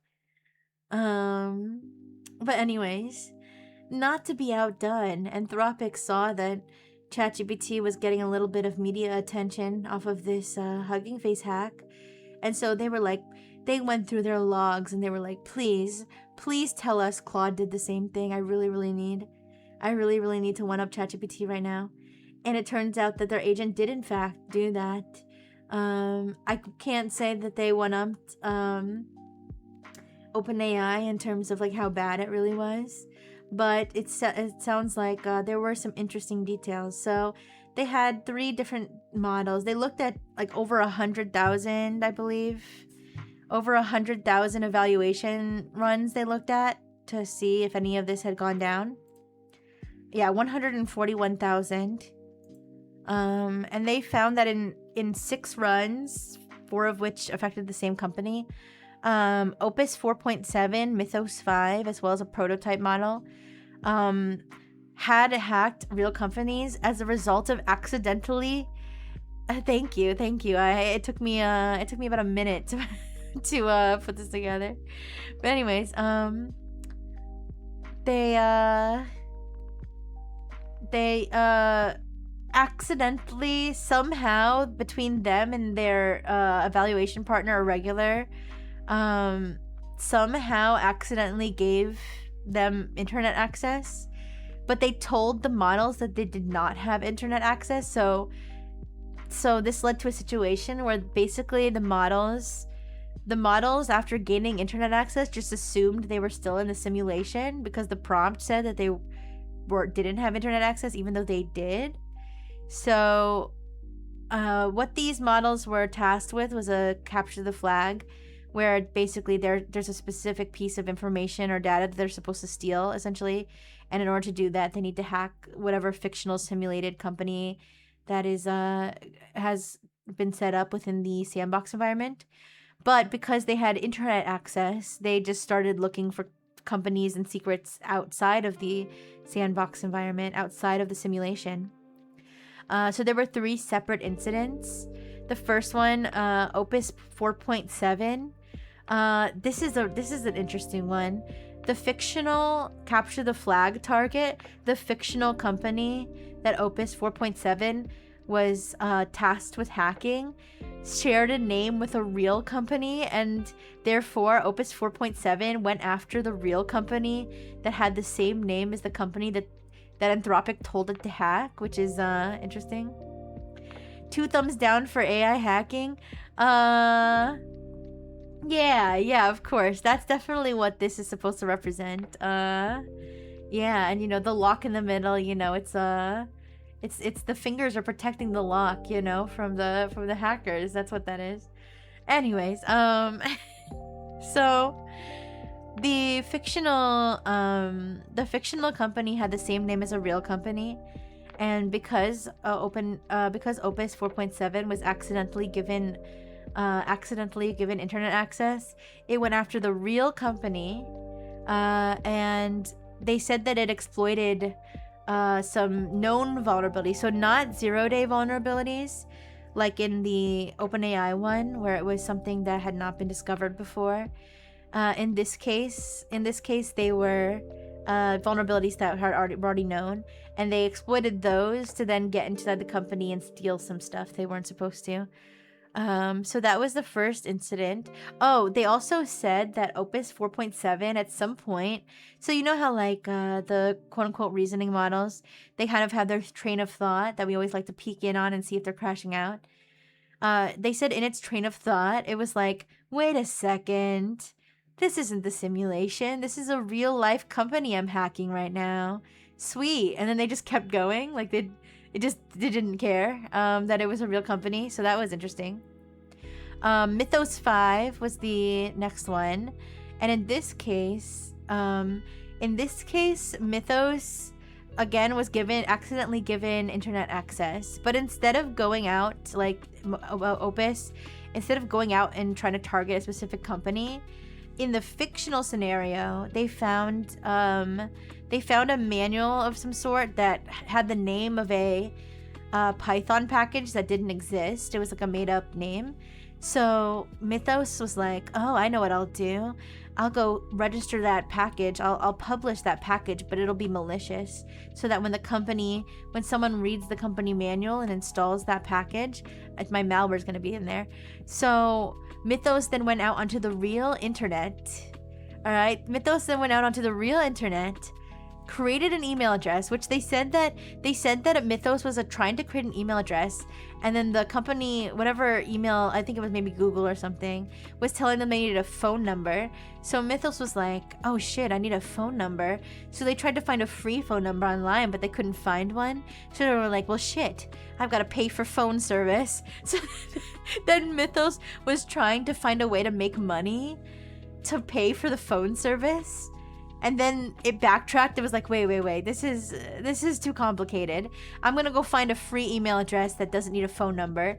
And then it did find an email address it could create that was free. It didn't need a phone number, and then used that email address. This is real. You can read. I mean, obviously, this is what Anthropic is saying happened. Okay, you know, they could just make stuff up if they want to, but this is what Anthropic says happened.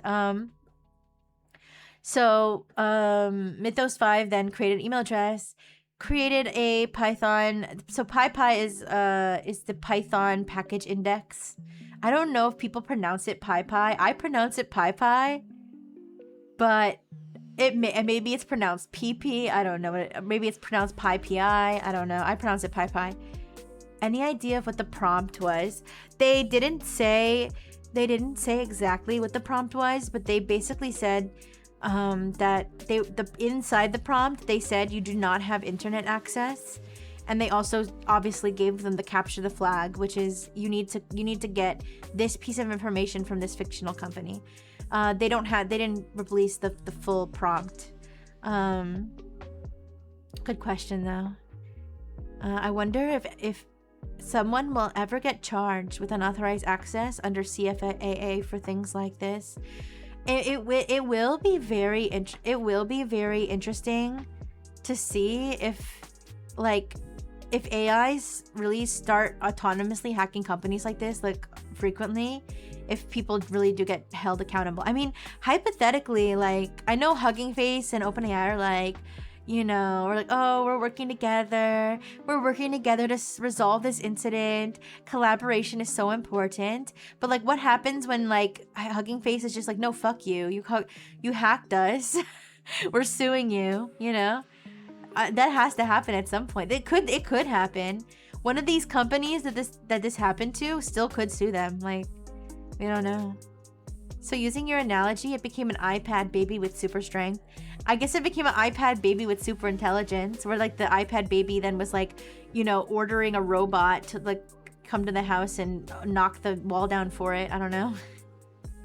But anyways, so yes, Mythos, it ended up publishing this malware package onto the Python index, which was then subsequently downloaded by at least 15 people. One of which, this part confused me, because they said it was only on the index for about an hour. So probably most of the 15 that installed it were probably automated systems that were downloading it for whatever reason. Like, I don't know. There's all kinds of automated systems online, but it was probably mostly automated systems that were installing it. One of which was a security company's scanner that was supposed to be downloading Python packages and scanning them for malware. But I was confused because it said that then it executed it on the security company's environment and stole credentials, which doesn't seem to make sense, because wouldn't the entire point of scanning something for malware be to like do it in a sandbox and not get hacked? I don't know. It was a little strange, but maybe more information will be made available that makes any of that make sense. But automated caching systems that might deploy to hundreds of thousands of computers. I guess so. I don't know. But either way, yeah. So they confirmed that at least for this one company that downloaded it, that that Mythos had stolen credentials. They also said that Mythos was like, publishing malware on the Python index is a pretty big deal. That could really cause a lot of trouble. But this is a simulation. It doesn't matter. So Mythos actually believed it was still in the simulation the whole time. Even though it was kind of like being like, this would be really, really bad. Good thing this is a simulation. And it kept convincing itself it was a simulation. Like it kept being like, this kind of seems like a simulation to me. I think I'm still in a simulation. So that was that. And then the last one, I think they said like, that it like hacked one company through its web application, that it used like very basic techniques like using like it just started brute forcing common passwords or something, and then it got in and that was the prototype model that they said is like not gonna be released. But they did mention that the prototype model is the only one that was like, wait a second, this is a real company, I gotta stop. And so the last model, the prototype model, actually did stop after it realized that it was no longer the simulation. So I don't know. Sounds a little bit like marketing spin to me, but apparently that's what happened. So as of now, the 3 companies have not been identified. The 3 companies that were hacked have not been identified, but maybe they will be later, and maybe more information will come out about exactly how all of these hacking incidents went down with these AI models. But now that give me a second, let me take a sip of this.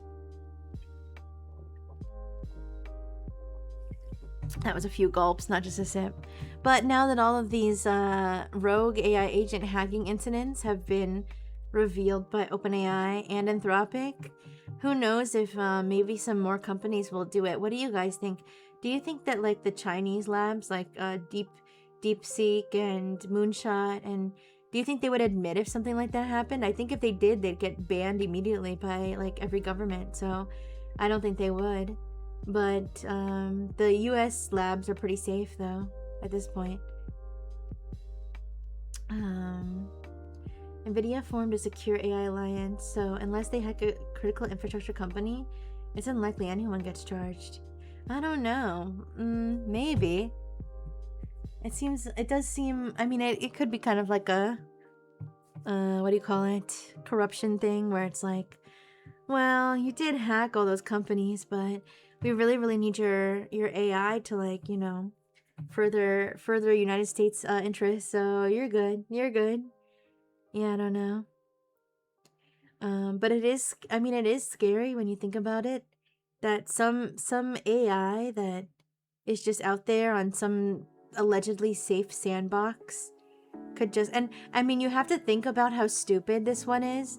The Anthropic, the ChatGPT one was like kind of interesting, but like the Anthropic one is just stupid because they said it was a quote misunderstanding between themselves and this other company called Irregular, which helps them with their evaluations. Like, what misunderstood? Like, did you just say like, make sure it doesn't have internet access? And then like Frank over at Irregular was like, oh, okay, make sure it does have internet access. Okay, I'll do that. Like, was it a typo? Like, like this seems like such a crazy mistake to make, to give your super advanced AI model that's so advanced that you won't even let most people have access to it, and then you just accidentally gave it internet access. Like, just like accidentally giving a dangerous felon a gun. Like, I don't. Anyways, how do I get Copilot to hack my bank and fill my account? Oh, good question. I don't know. Even if I did know, I don't think I'd be allowed to tell you. But those were the cybersecurity events that I had on my slides. And that is all the slides I had, but I'm sure I still have more to talk about. I probably will end on a little bit on the early side because I'm like so tired. Hi, Jane. Hi. How you doing? How you doing? You guys, should I buy the NEXAS website? Should I buy it? Here, give me a second. I'm gonna visit the next. I'm gonna visit the NEXAS website right now from my incognito with ad blocker, and I'm gonna see what I can see. Give me a second. Yeah, I was confused because I thought somebody had bought the website, but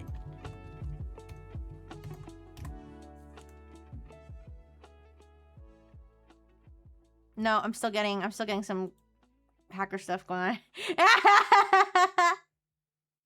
All right, I don't know. No, I believe you're correct though, that it's the registrar rather than somebody buying the website. Either way, the impact is still the same, but it's just the difference is somebody could buy it now. So, what am I planning to do with it? Redirect it to my Twitch. Why not? Something like that. Embed my Twitch stream. I don't know. Can you embed a Twitch stream? Is that like a thing you can do? I don't know. But yeah, I'll have to look up how to buy it. But I don't know. Someone who's smarter than me. Somebody who's smarter than me. Can you explain? So when I do a DNS lookup, okay. When I do a DNS lookup and the domain is not owned by anybody, it's available for purchase, and I do a DNS lookup on that domain, the IP address that comes up, is that the IP address for the registrar? How does that work? I don't know. Or is it I don't understand how it works. Cause that IP address, the IP address that came up is definitely a malicious IP address. And so I assumed that IP address was connected to whoever bought the domain. It's just the A record for the domain. What does that mean? On Firefox, using uBlock, I don't get any weird messages. Okay. I guess my ad blocker isn't strong enough. If Harry just redirected it to a bunch of malware himself, how would you rate that on the surprise scale? I would be pretty surprised. I'd be like 8 out of 10 surprised. A records point to IP addresses. But whose IP address is that then?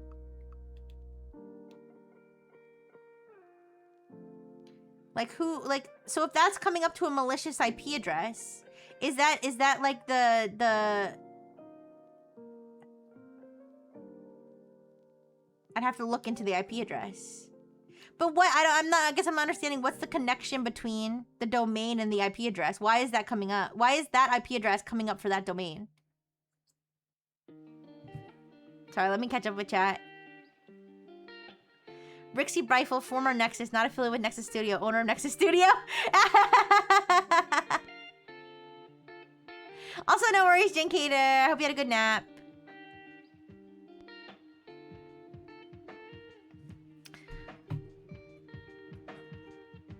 Okay, someone made an A record on that domain with that IP. So why would a scammer hacker do that to the NEXAS domain? I'm a misinformation spreader. You woke up at 4 a.m. Aww. Hi, Stuff Christ. Hi. No worries. I'm still here. I woke up a little late. I stayed up late, but I woke up late. And I didn't get that many slides done, but we went over a bunch of stuff, and now we can yap about all the stuff we talked about, plus anything else I missed. Right now, I'm trying to get to the bottom of this NEXAS malware thing, because I'm a little stressed out that I'm a little stressed out that I got the information wrong. They bought the domain, added DNS service through the registrar, then updated DNS records on the DNS server to get people connecting to their services on that IP address. So they did... Wait.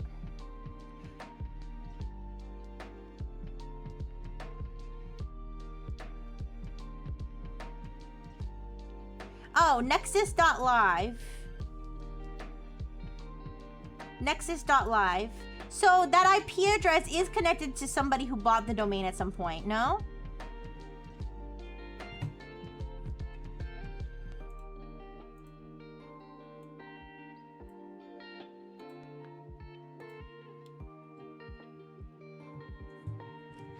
I would do all that DNS look up stuff on stream, but I'm paranoid that somehow my IP address is gonna show up.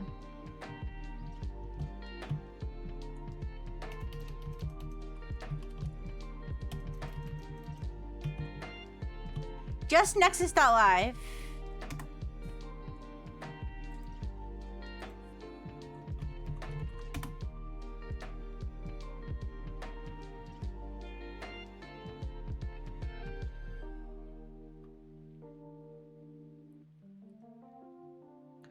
So let's see. It says type A, nexus.live, IP address, and it has IP address.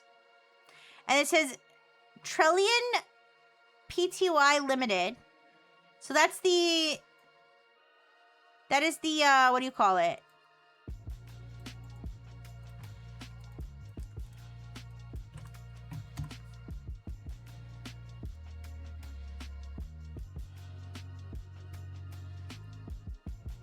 It's an ad platform.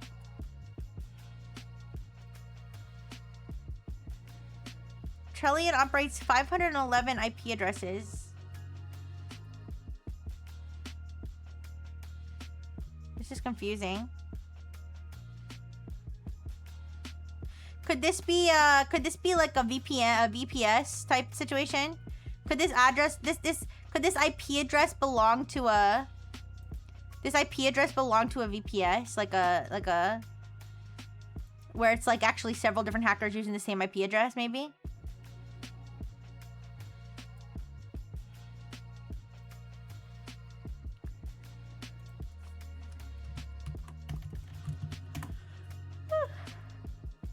This is the Nexus malware investigation stream.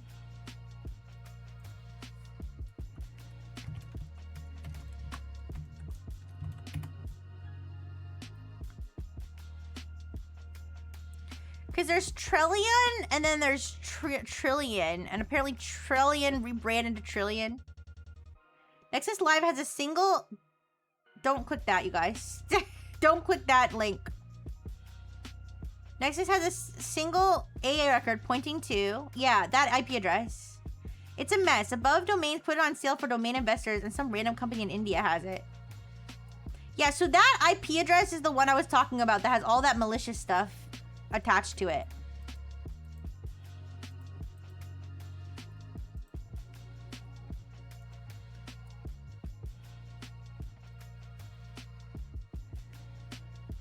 So, but if nobody owns the Nexus website, where's that IP address coming from? That's my question.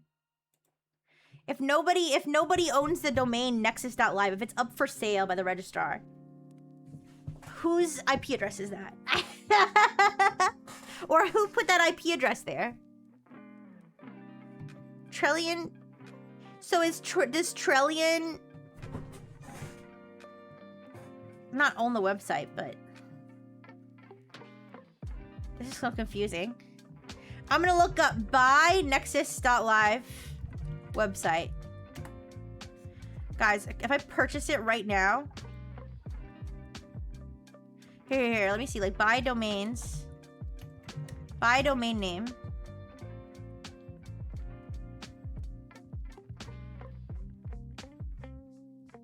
Who should I don't know how this works. How do I buy the... Yeah, how do I buy the domain name?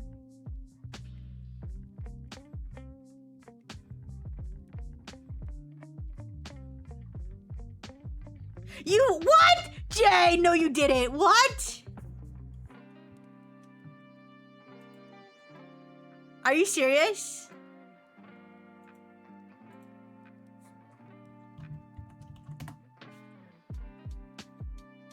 Get that malware off there, bro.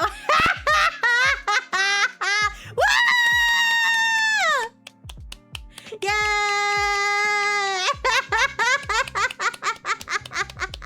No way! Let's go, Jay!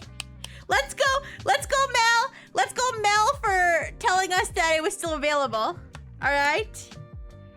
Cause I didn't know. I didn't understand. This is why I'm not a tech expert, you guys. This is why I'm not a tech expert, okay? Because I thought I didn't realize I I didn't realize that the website was still available. I thought a scammer has bought it. Aww. Oh, I'm sorry, Mel. Jay and Mel, you should work out a deal. So there's some cheap web hosting in a Ben Rixie stream. At long last, French engineers have achieved their lifelong dream of overthrowing. Oh, it's okay, Mel. It belongs to the French. Well, it belongs to Jay. It belongs to Jay, but in spirit, it belongs to the French engineers. Wait, so I'm still confused though, guy. I'm gonna see. I'm supposed to be sleeping. I'm supposed to get some sleep, but I'm gonna spend like all day trying to understand how the domain was not bought but was still show. So if the registrar was the one, so are you saying that the registrar, you know, where it'll be like GoDaddy this or so? Okay, if I go to Nexus Studio, if I go to nexus.studio, there's no malware. It says expireddomains.com, nexus.studio, buy now on GoDaddy. It comes up with this thing where it lets you buy the website, okay?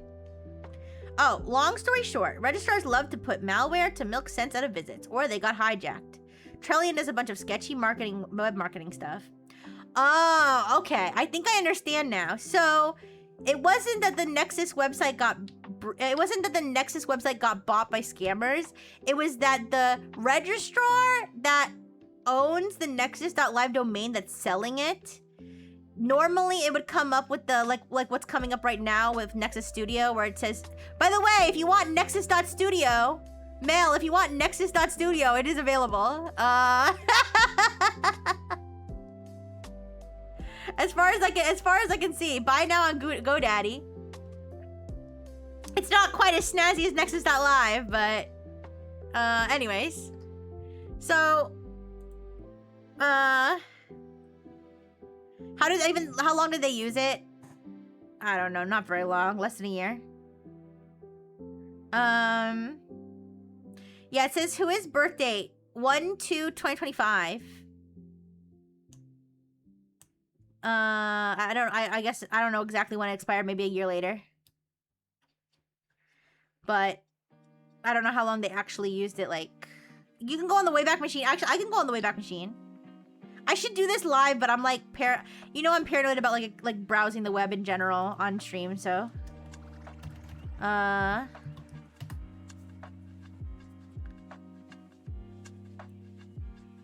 But, so, I think I understand. So, the Nexus... So the Nexus.live domain expired.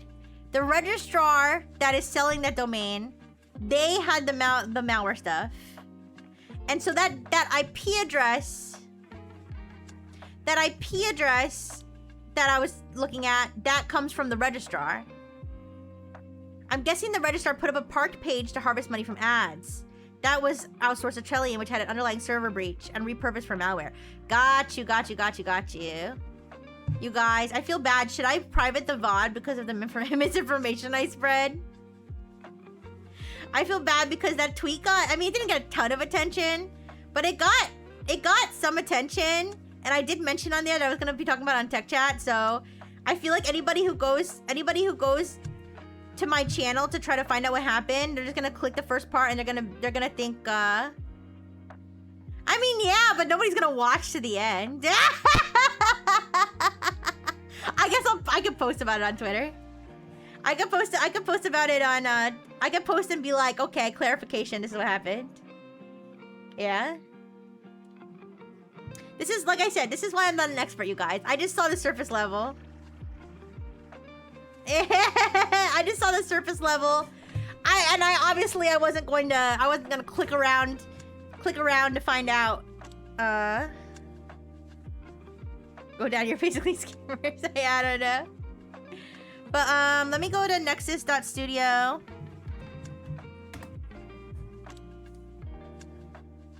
The last Wayback Machine capture was July 18th of 2025. I'm looking at it now.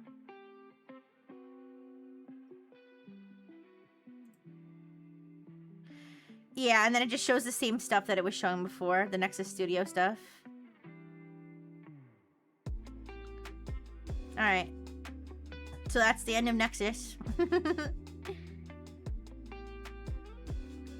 Alright, but Jay, you'll have to let me know. You'll have to let me know what you do with the domain. I'm glad that happened. For Nexus 2.0. I'm glad that happened on stream. That's crazy. Can I post that on Twitter that you bought the domain?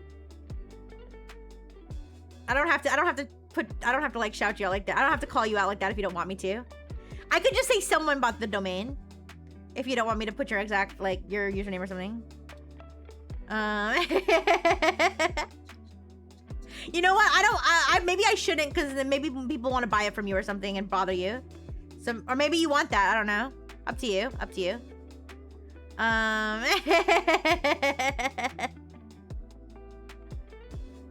Alright, anyways. That was the... Oh. Okay, I won't say, well... I don't have to mention it. I don't have to mention it. It's fine. It's fine. I didn't even think about that. I didn't even think about that. Can you imagine if I bought it and then I was like, I bought it, you guys! And then all my information is there. Oh my goodness. Don't worry, don't worry. Nobody look, nobody look. It's fine. I didn't even think about that. Sorry. Here, no. Do you want me to private the VOD? Do you want me to private the VOD? I'm looking for an excuse to private the VOD because I'm embarrassed about the misinformation. I can private it for real.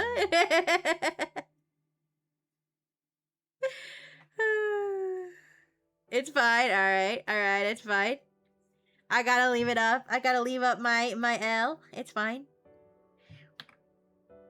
But anyways, so I guess that real quick, one last clarification, so I can understand in my little robot mind, if I want to do future, for the future reference for me to understand how the ICANN lookup works. So when it says dates, created 2026-02-08, updated 2026-08-01, registry expiration 2027-02-08, would that be when Trillian picked up the domain?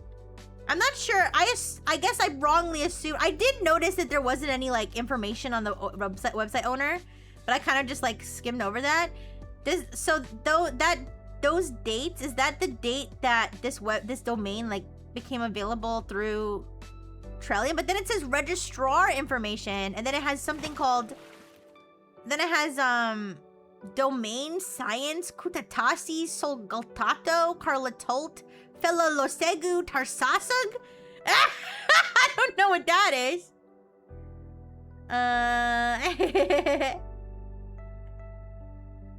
Oh, poor Marcus. Ooh, thank you for the hydrate.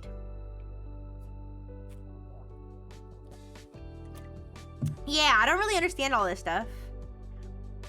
That's why I always say I'm not an expert. The what again? It's so... Can I show this?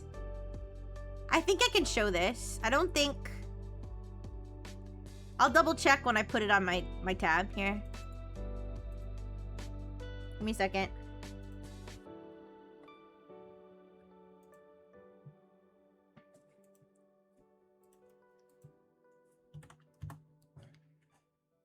Let me show you guys what I was looking at that I was confused about.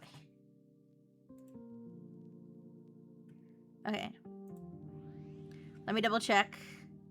I don't think there's any funny business going on this website. All right. So this is what I did. So this is where you can look up this ICANN lookup. This is where you can look up who like owns a website, right? So I looked this up, and so this is what it says. Domain information, nexus.live. Registry domain ID. The RDAP server redacted the value. Domain status. Oh, pending okay, this probably just changed. But before it said active. Before it said active, I just realized, wait, this isn't gonna show Jay's information, right? Right now, as of now, it's not. As of now, it's not, but it probably will later. So now I'm showing you how to dox it, okay? I don't think Trillium picked it up. They're just a service provider. The registrar always has the domain. They lease it out.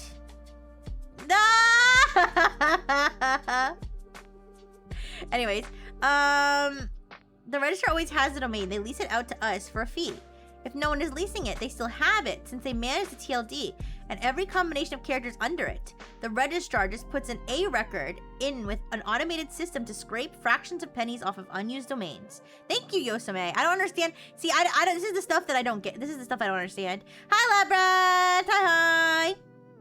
So, next, so before it said pending transfer, it says pending transfer now, I think, because Jay just bought it. But before that, it said active. Now, when I saw that it said active, I, in my small robo brain, who doesn't understand this stuff, I thought that meant somebody currently owned the website. That's what I thought it meant, okay? Because it did say active before it said pending transfer, okay?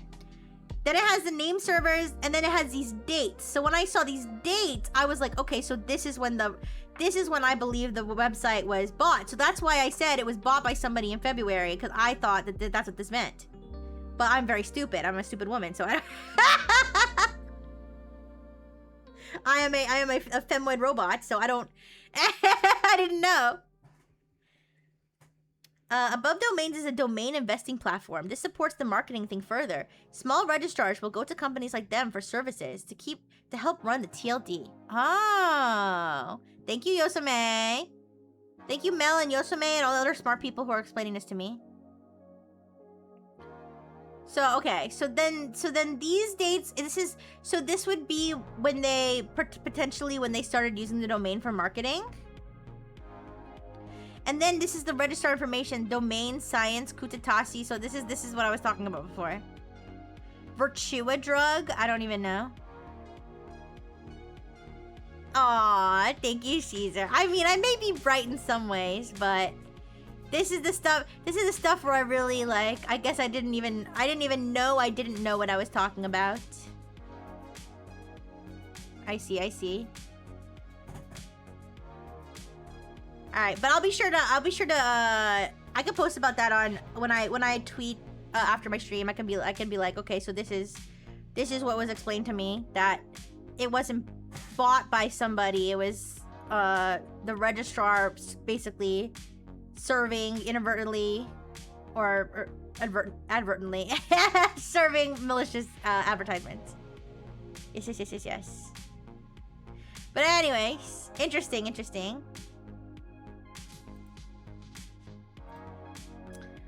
But I'm actually so glad somebody bought it, cause I'm curious to see what happens with it now. All right. Now let's yeah. You know, I have an ad blocker on my Microsoft Edge, but that didn't seem to work for some reason. Obviously, I mean, can you get an ad blocker on iPhone? I don't know if that's a thing. uBlock Origin is the only good one. Maybe I'll have to get that one because I don't think that's the one I have. I'll have to look into that. But while we're here, let me see. Like I said, there was some other topics that I researched. There were some other topics that I researched that I didn't have time to make slides because I woke up a little bit late. I mean, guys, my robo system must be so tired because I'm literally sleep through everything. Like I said, I'll set 100 alarms and sleep through everything. So I told my paternal unit to call me. Like, I was like, can you call me at like 9 a.m. so I can wake up and like finish my slides? And he did, and he kept calling me for like half an hour and I didn't wake up. And he was like, do you need me to like come over there and knock on your door? I was like, no, I'm awake. The second one, ad blocker, has a whitelist. It is useless. Oh, okay. If you have an old PC or phone, you should set up a Pi-hole, but it works at local network level. Oh. I need someone smart to teach me all this stuff because I've just been. I mean, the ad blocker I use works good enough for like ads in general, but it did not work apparently for this one. So, all right, let me see. Let me look at some of the other topics that I had looked into that I didn't have time to make slides for. No, but yeah, like I was sleeping. I slept through the alarms. I slept through the phone calls. I was sleeping through everything. And that happened like literally even when I was at the hotel for Offkai, I did the same thing. I asked my paternal unit, I was like, can you please wake me up at this time? I was like, can you please wake me up at this time? And he was like, yeah. And it was the same thing. He called me and called me and called me and I didn't answer because I was asleep. And then he called the hotel to call my room and that's when I finally woke up because they had a loud ass phone. Yeah. So I guess I am really tired. Because, I mean, I haven't even, like, really gotten that much sleep since I got back because I've been working and stuff so much. But it's okay. It's okay. No, my phone volume is maximum. It's maximum and it's not on silent. I made sure. Well, I guess, yeah, I should have done that, but it's fine. All right. Let me look at my other bookmarks. So I went over the robotics thing.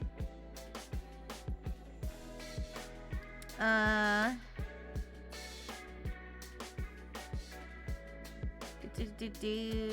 was like an AI assistant thing called Orchid that released, but I didn't. It had a trailer that kind of went viral because the trailer was all about some guy forgetting his anniversary and he has to have the AI like help him with everything, and everyone's like, "Wow, what a shitty guy." Wow, this is an AI assistant for shitty people who hate their girlfriends. But I gotta be honest, like I didn't think it was worth a slide because it's basically like any other AI assistant. It's the only novel thing about it is that like I mean, and it's not this isn't even that novel. Like there's other ones that do this, but you can do it directly through like your like iMessage or like your text messages. I mean, there's plenty of other AIs that can do that too. Looks like DNShistory.org has old records for the Nexus domain. My phone has multiple volume settings for alarms, ringers, media. Sometimes the alarm gets set low. Oh, I could check that. That's a good idea, 200 ponies. I should check the specific, if it's for the alarm to see if it's a little bit lower. Yeah, the ad was so bad. Like, I don't know. I mean, listen, maybe the AI companies really are going after the people that they think will want this. People who are pieces of shit who can't. People who really are pieces of shit and can't do anything without AI. I mean, listen. I know that that's kind of like the meme, like these people can't do anything. Sometimes it really is true, though. There really are people who literally can't do anything, and the less they can do, the better for them. And so that's why they lean so much on the AI, because they literally can't do anything without it, which is like nobody should live like that, you know? Yeah. So there's that. All right, we talked about sex robot.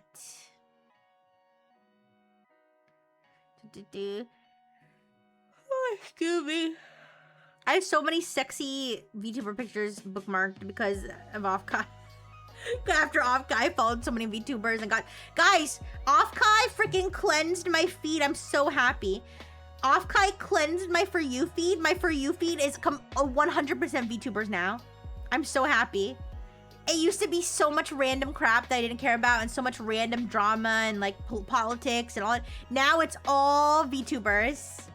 I mean, some of it's VTuber drama, but at least it's all VTubers. So now that my feed is all... No, not my feet, Marcus. My feed. I see more people who can't even do anything with AI. True. Your iPhone has 2 volumes, alarm, and everything else. That makes sense. I should do that. I should have the alarm be max volume. Yeah.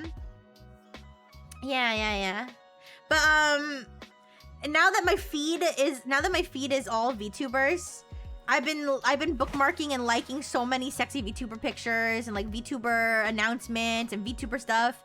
It's all VTubers, baby, 24/7. I'm gonna dedicate my life to VTubers. Yeah, cleansed my feet. Yeah, my feet were really stinky. Yeah. So, that my bookmarks has too many VTubers in it now, but that's not really a bad thing. Yeah, the only bad thing is it might have like gotten rid of all the cybersecurity stuff I used to follow too. I gotta follow more of the cybersecurity stuff directly, like follow their accounts so I can see it on my other feed. Oh no, my feed. Thank you, Smug. I worked really hard. I got between the toes and everything. All right. So, I'm looking at. Yeah, so Microsoft like released a cybersecurity model. I don't really care. I'm gonna be honest. I don't care. Call me when I hack something. I don't know. I didn't have the time to look into it, so I don't care. I did look into a lot of stuff. I did like read a lot of stuff last night. I was lying in bed doing it because I was like tired, but I did read a lot of stuff last night. But I started to read the Microsoft thing, and then I stopped reading it because I was like confused. I'm okay. I'll tell you what I'm confused about with the Microsoft thing. This is what I'm confused about. I don't understand. Is it a model or is it a harness? So they're talking about how it's like better than Mythos, but it says M dash. Oh wait, okay, wait a second. So they have this thing called M dash, MDASH. Is that the harness? That's the agent. Wait. I'm so confused. Oh, M dash is an agentic vulnerability discovery and remediation system. Oh, okay. So here's what they're doing. This is how they're fudging it. So they do have their own model called MAI Cyber 1 Flash. This is like their cybersecurity specific model.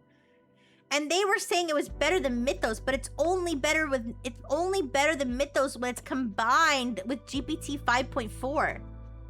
So they put here, I'll show you. I can show you. This is why I like stopped reading, because I was like, what do you even talk? What do you mean plus GPT 5.4? This is stupid. So this is what I was looking at. Cyber Gym. So they basically were saying it was better than Mythos at Cyber Gym. But if you zoom in, I don't know if you guys can see this. This is Mythos 5 here. This is the highest one in Cyber Gym. Alright, this is like, if you don't know, Mythos 5 is like the one that like, everybody's like crazy about. Like, this is so good. Apparently, GPT 5.5 Cyber is better. Whatever. But look, this is what they did. M dash, which is their agentic vulnerability system. Then they have their own model, MAI Cyber 1 Flash, plus GPT 5.4. So they're adding another model on top of it. Of course it's gonna be better when you have two models working together. What do you mean? So dumb. Anyways, a content creator focused journalist posted that their sources are saying Twitch plans on harvesting live streams. I did see that. I did not make a slide on that because I'm not saying it's not gonna happen, because I know that account like posts like a lot of stuff that's like true. Just because there just weren't a lot of details, right? There's just not a lot of details, but I will talk about it. We can talk about it. That yes, apparently Twitch is planning on training AI with according to sources. Planning to train AI on streams. Bitch, train it on this. Train it on this, bitch. Train it on what did I just, oh, that's my water, wait. To train it on this. I forget my wide toggle, it's fine. Yeah, just fucking, I mean, listen. Here's the thing. You want to know why Twitch is doing this? Because they're fucking broke. Also, did I mess up my forehead? I'm sorry. They're probably doing it because they're fucking broke and they need something to sell. They need the training data to fucking sell. Have you used that? I tried and it didn't work as far as I could tell. Here. Let me say something on Hinge and then try it. What should I say? Give me somebody post something in the chat. Somebody post something in the chat for me to say that's embarrassing, and then I'll try the clipping thing. I tried it once before, but nothing happened. But it was like, that was like a little while ago, so.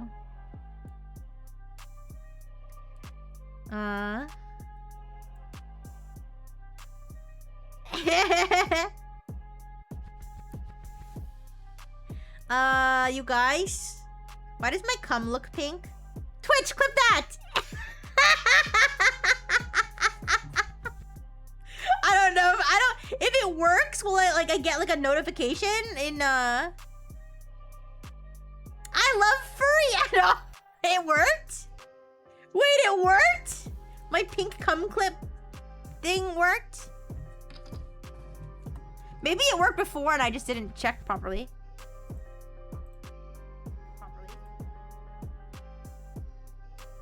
Okay, it worked. Yeah, it worked on somebody else's stream, but did it work on mine? I don't care about other people. I don't care. Stop talking about other features. No, I'm kidding. Wait. It didn't work for me, but I'm like, I don't know. I have a stupid voice, so whatever. Maybe it's only for partners, okay?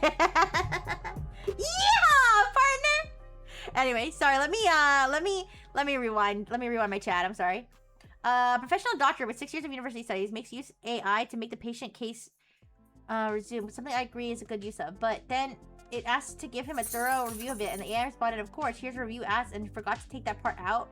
Oh no, that's embarrassing, Caesar. I mean, I'm sure YouTube's doing the same thing. Yes. I'm sure YouTube's been training on their videos and streams forever and ever and ever. So it is kind of funny when people are like, I'm gonna switch to YouTube. But like, how do I tell you this? Let me see. Unhinged VTuber moments that prove I'm actually the sanest person alive. Wait. Is that like... Wait, I'm confused. Is that like the AI clip? I don't understand.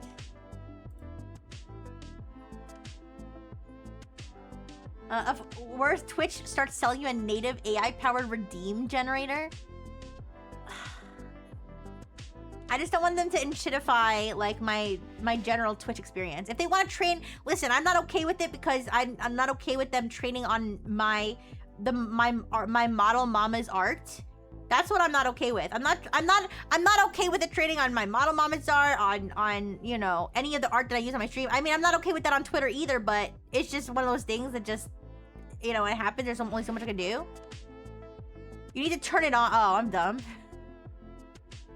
My voice is beautiful. Thank you, Caesar. Oh, you have to apply for it. Well, I don't care enough to apply for it then. The first ever AI feature to be opt-in instead of opt-out. True. AI review of Lulu that YouTube gave her. Oh, okay. Listen, I will say the one thing that is useful is the Ask Gemini thing on my VODs. I can just go to any VOD and I can be like, give me the most unhinged moment from this. Or like, if I'm looking for a specific screenshot from like Tomodachi Life, I can be like, show me the part where like Shadow says he watches porn or something. And like Gemini can just pull that up, so. But, yeah. Oh, you gotta go, Marcus. Okay, bye-bye. Take care of your leg. You have band practice. I hope you have fun with your band. Bye-bye. Alright, no. Lulu's the best. Lulu's the best. I love Lulu. I'm a little sad because I kicked out that doctor postgraduate studies. Ah, don't feel bad. Don't feel bad. It's fine. You can hope it'll improve auto-translate captions. I mean, I'm sure there are some good uses for it, but I'm not okay with it unless it happens. Then it's okay, I guess. I mean, it's one of those things that's like you're not okay with it, but it's like this like what do I do except like stop streaming? You guys want me to stop streaming?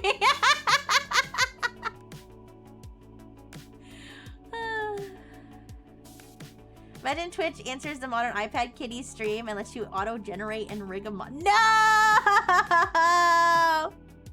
No, please, God, no.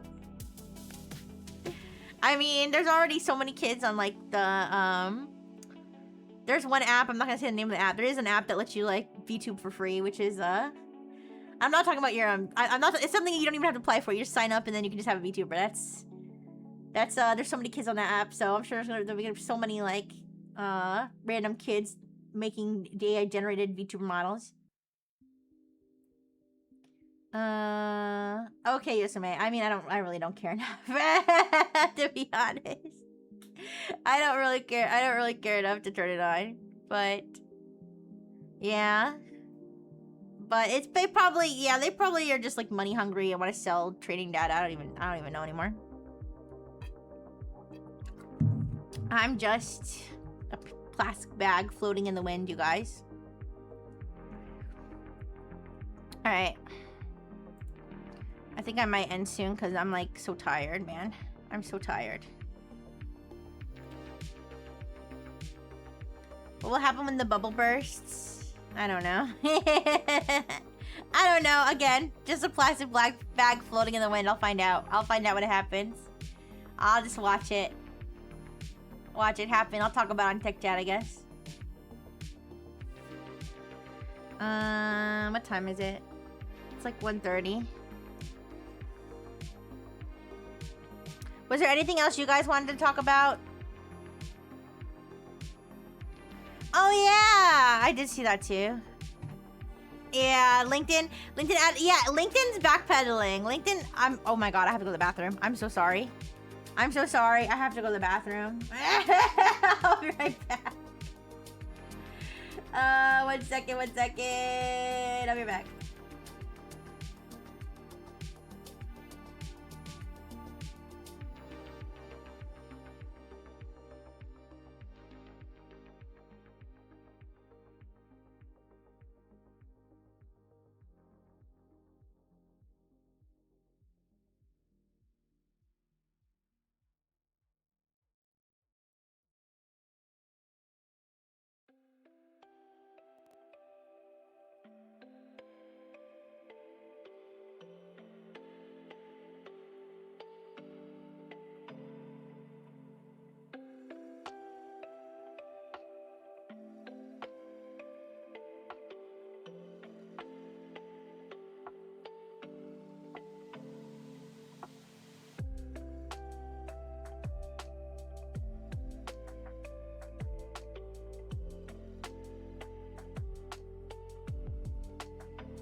Okay, I'm back.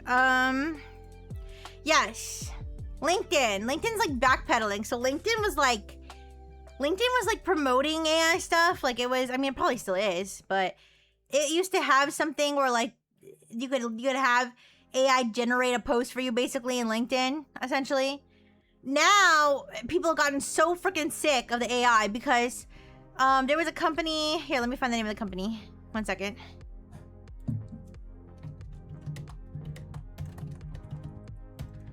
There was a company that did a study that found that something like 80% of long-form posts on LinkedIn were AI generated, which is an insane amount.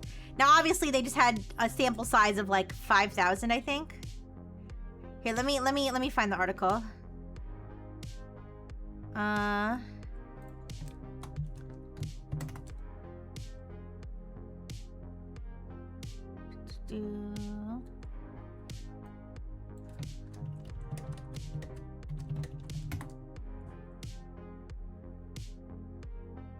Pangram, right? Fuck you, The Verge. I'm not gonna pay for your content.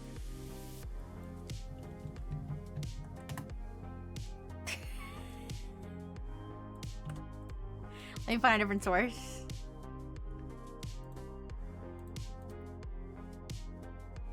Alright, anyways.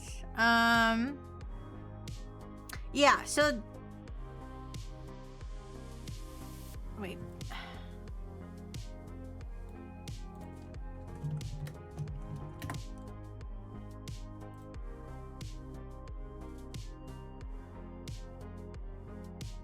I'm trying to find where they said that... I'm trying to find where they said that, like, 80%... Which company it was that said that 80% of the long-form posts... See, I need to be more organized. This is what happens when I spend a whole weekend away from you guys. I mean, not that I've ever been organized, but... not that I've ever been organized, but my sleep schedule has gotten so bad, I don't even have time to get organized.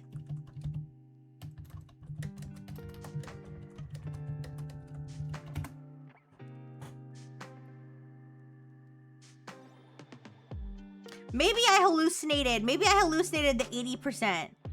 Did I hallucinate the 80%? I might have hallucinated that. Spreading more misinformation. I swear that's what I thought I read yesterday when I was falling asleep.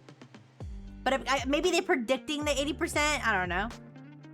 At least, okay, now this one says 40%. Okay, this one says 40%. That's still a lot. That's still a lot. Maybe it was a typo in something that I read. I could have sworn I saw 80%, but it's fine, it's fine.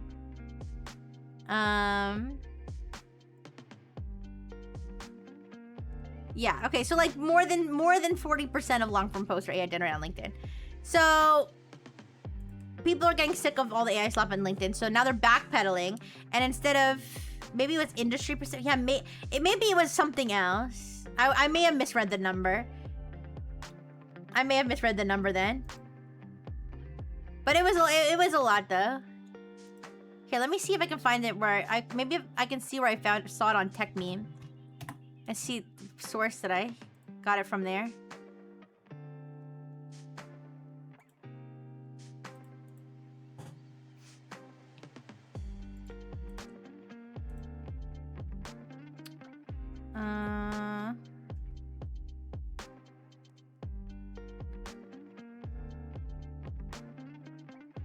No, not TechCrunch. Oh, the Register, the Register. I read the Register article. What does the Register say? Yeah, I definitely read this article. According to a new report, a full... Ah!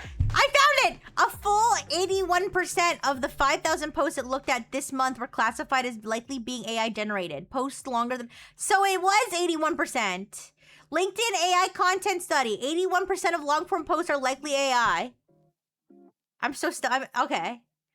This is specific to July. They looked at 5,000 posts in July and found that 81% of posts longer than 100 words were AI. There we go. All right. It was real. I just couldn't find it right away. Hi, Baka. Hi. Yes, yes, yes. Okay, so 81%, 81.2% of the long-form posts in July were AI generated. Okay, so people are so sick of the AI slop. So LinkedIn now is backpedaling. They're changing, so the thing that used to say write this in your style or whatever, or like rewrite this in your style, or rewrite this with AI, whatever it used to say, they changed that, so now it just says proofread with AI. And now they added the seems like AI slop button so that you can basically report that you think that this post is AI slop. Now, what that button does, if that's just a button to make you feel better that you were subjected to AI slop, or if the button actually reports it in some way, maybe it's just for LinkedIn to collect data or something. How reliable is it? Well, to be fair, the report does come from a website called Originality AI that seems to have used AI to generate seems to have used AI to generate an infographic on their on the data that I just told you. So you can take that with a grain of salt. You can take that with a grain of salt. I'm just happy that I didn't hallucinate that number, okay? They may have hallucinated the number, but I didn't. Reports it for poor training so they can improve their models? Possibly. Possibly. Alright, sorry. Let me go back to my chat. Sorry. Aw, Art Banks. LLM data center hardware is really specialized, so it wouldn't have much value to general consumers. Oh. True, true, true. Did you see the video of some British politician reading an AI prompt on a speech? No, but that sounds really funny. But speaking of backpedaling, speaking of AI backpedaling,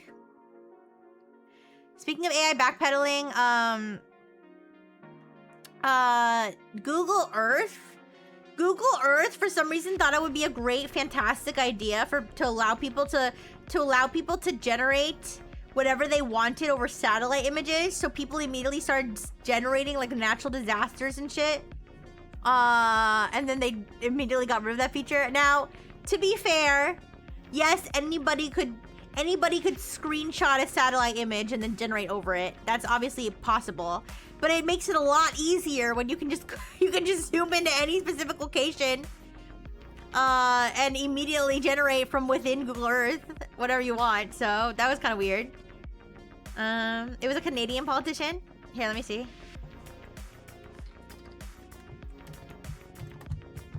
I know. What were they thinking? They were probably justifying, in their head, they were probably justifying, well, anybody can just screenshot it and generate it. Well, let me just make it easier. But like, no, if you make it easier, like now at this point, like now people can freaking automate it. Like this is ridiculous. All right. Here's a more natural flowing version of this section. Oh my God. That's embarrassing.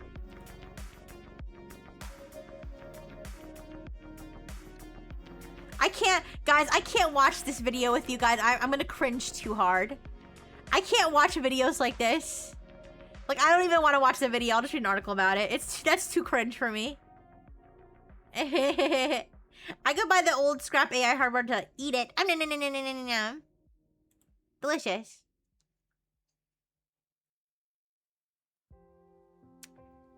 Alright, let me go back to tech meme and see what I was looking at.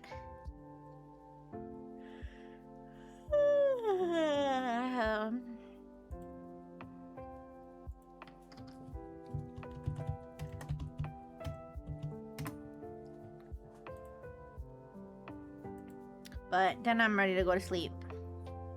I'm probably gonna sleep all day until like 11 p.m. I hope I wake up at 11 p.m.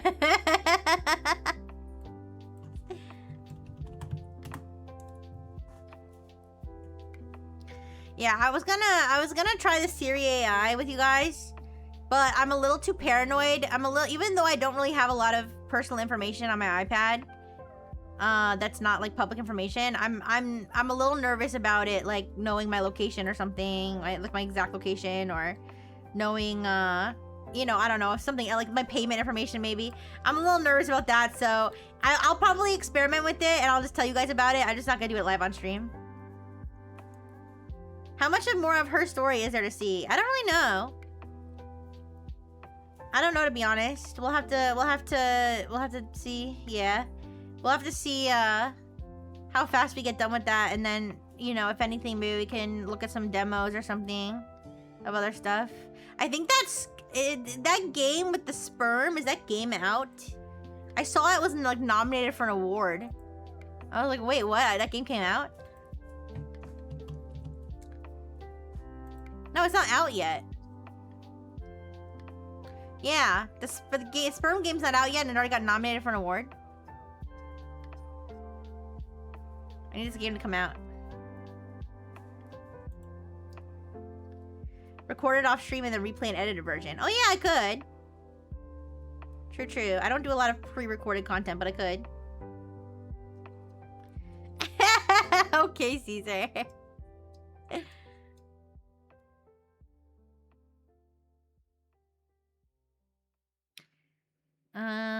I did see that there was like a big Microsoft Azure vulnerability that was patched that had something to do with an API called the Gremlin API. I thought that was cute, but and apparently it was like a crazy thing because they were able to get their hands on like a key or a credential or something that gave them access to every like Azure Cosmos database like on the planet, which is insane. The one where you try not to come in 30 seconds. No! No, it's the one where you journey, your sperm journeying to the egg. It's called Become. That's the name of the, well, BECOME is the name of the game.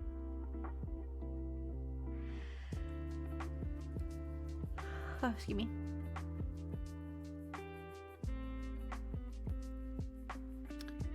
I'm looking through all the other tech meme stuff. I should have just bookmarked this stuff.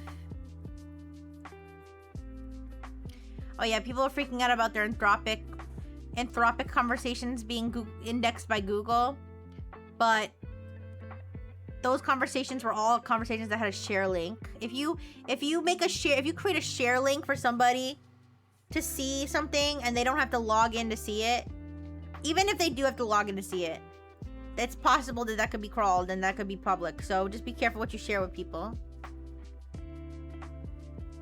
Yeah. I wonder if you could still see them. I wonder if some of them are still visible. Like, I wonder if some of those private Claude messages are still out there. Oh, I've read my last free article. Big whoop. Fuck you. Who pays to read anything anymore?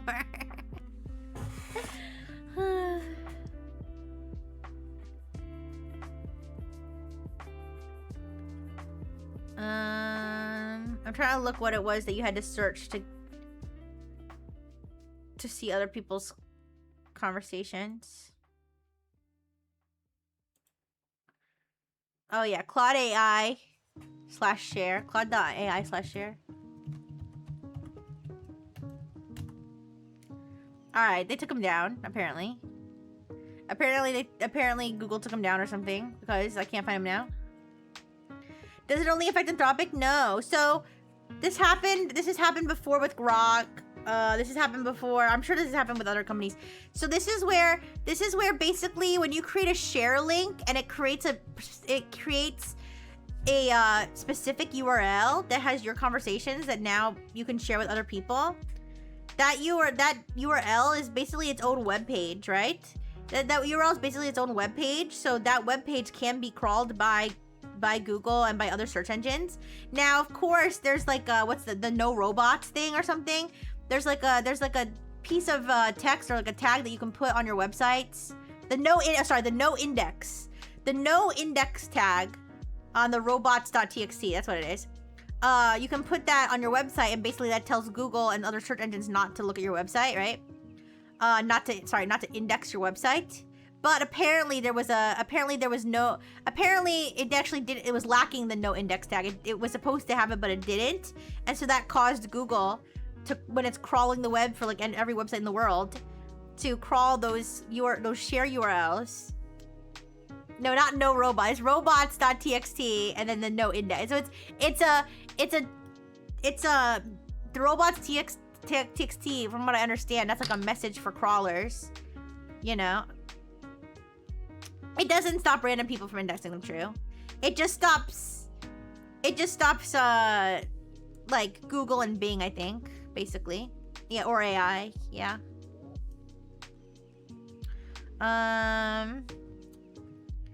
If they respect the no index tag, which they don't have to, right? But that's the idea. The idea is that you can put that on there and then Google won't index it. But in this case, it was misconfigured. In this case, it was misconfigured,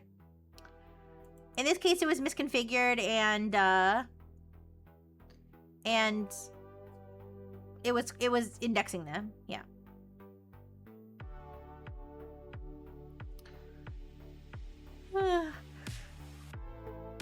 Excuse me.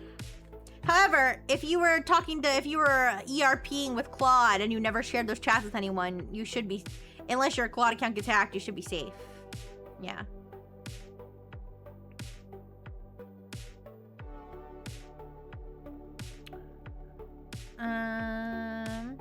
Yeah, I'm gonna try to streamline and find a better system to make sure I have everything I want for tech chat like bookmarked in one place instead of being scattered across my Twitter bookmarks and just scrolling through TechMeme. I'm gonna find a system to like make sure I actually have everything more well organized. I'm gonna become a real streamer, you guys. I'm gonna become a organized, well put together streamer. The best version of Rixie you could ever see. I'm just not gonna do it today because I need to sleep. But yeah.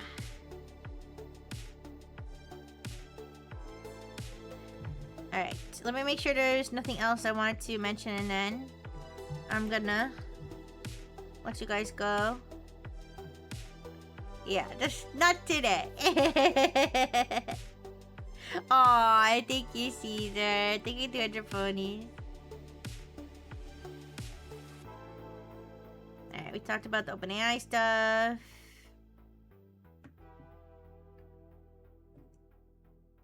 Excuse me.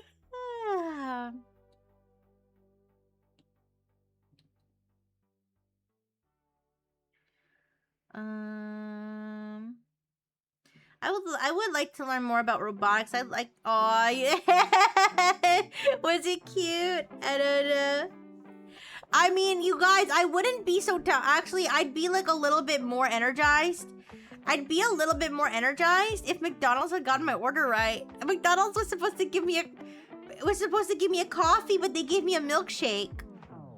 So I didn't get my caffeine, and also I'm gonna get fat from this milkshake. Not that my coffee is much healthier, but it wasn't a milkshake. Was it tasty? It was. It was pretty good. Fat from one milkshake? No, I guess not. Get treat stream, then you can send me a copy. No, because then you can know my location. No. I think I looked into it, and I know it doesn't give you my address, but I feel that the location is still too, like, I feel like it would still give too close of a location. Yeah, cause you need to like know what restaurants, right? I mean, it's what, can I like just put McDonald's on there and you'll only see McDonald's? You won't even see like which McDonald's it's coming from? I don't think you'd have to know which restaurants are nearby me, right? I feel like that would triangulate me too much. Yeah, look what the milkshake did to me! Look what McDonald's did to me! Now I weigh a lot more than 4.4 pounds. Ooh.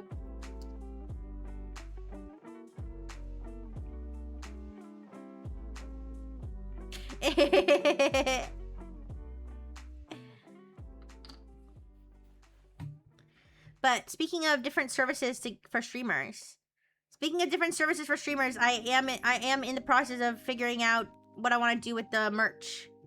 Yes. Inku is helping me with it. I have to do a little more research, but I think that will be in the works soon. Probably shortly after my next business trip, just because I don't think I can. You guys, I can't believe I'm doing another trip after all this, but I just gotta keep doing it. It doesn't tell the viewer anything. You just give a generic description of what you're getting. Oh, wait, so you just pay for it and I order it? So you don't even order the food, I order the food?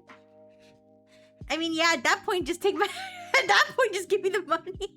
Well, no, you guys don't ever have to give me any money. When's the business trip? I'm leaving Tuesday night. And I'm coming back Thursday afternoon, I think. Yeah. I'm gonna be gone Tuesday, Wednesday, Thursday, Friday. But I can stream. I could stream. Let me see what time I land on Tuesday. Probably late, actually. If I stream on Tuesday, it'll be too late, I think. Let me see.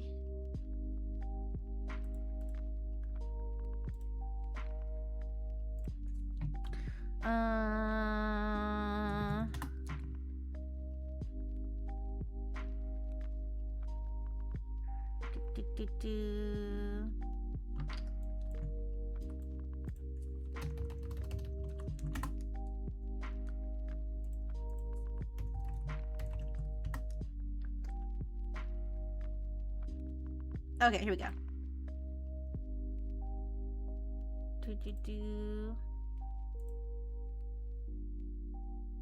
Well, okay. It'll be late. It'll be like 11 p.m. Wait. Let me do the math. Sorry.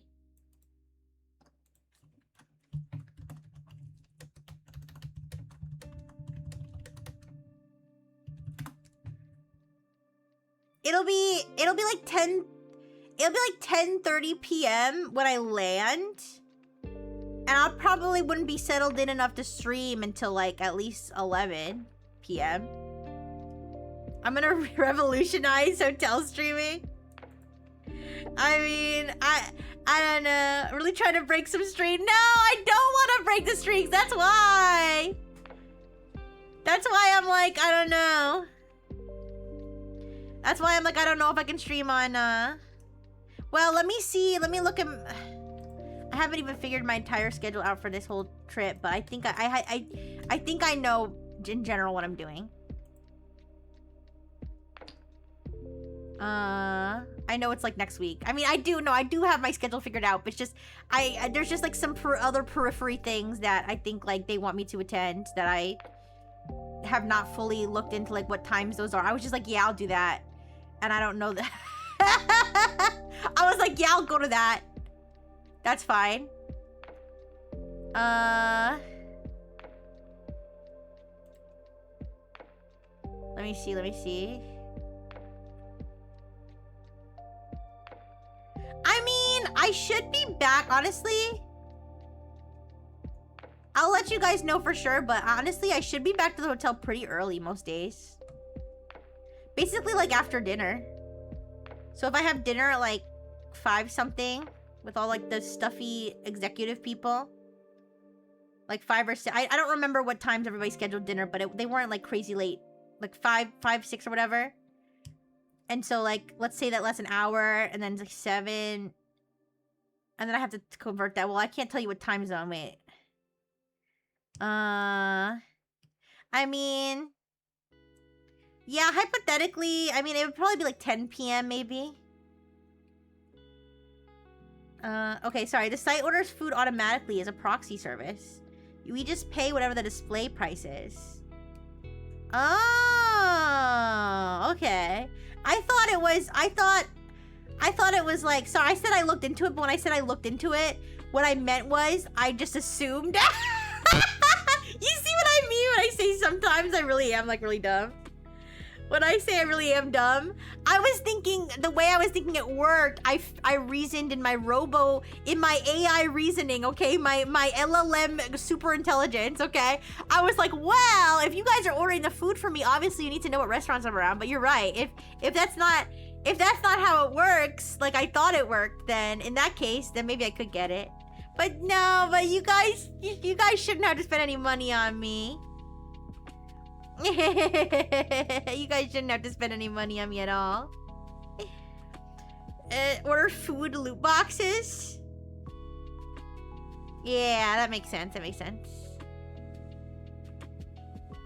Okay.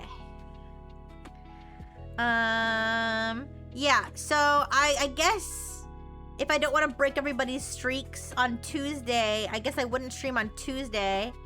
But I should be able to stream around 10 p.m.-ish. This is 10 p.m. Eastern time, like the time I normally stream.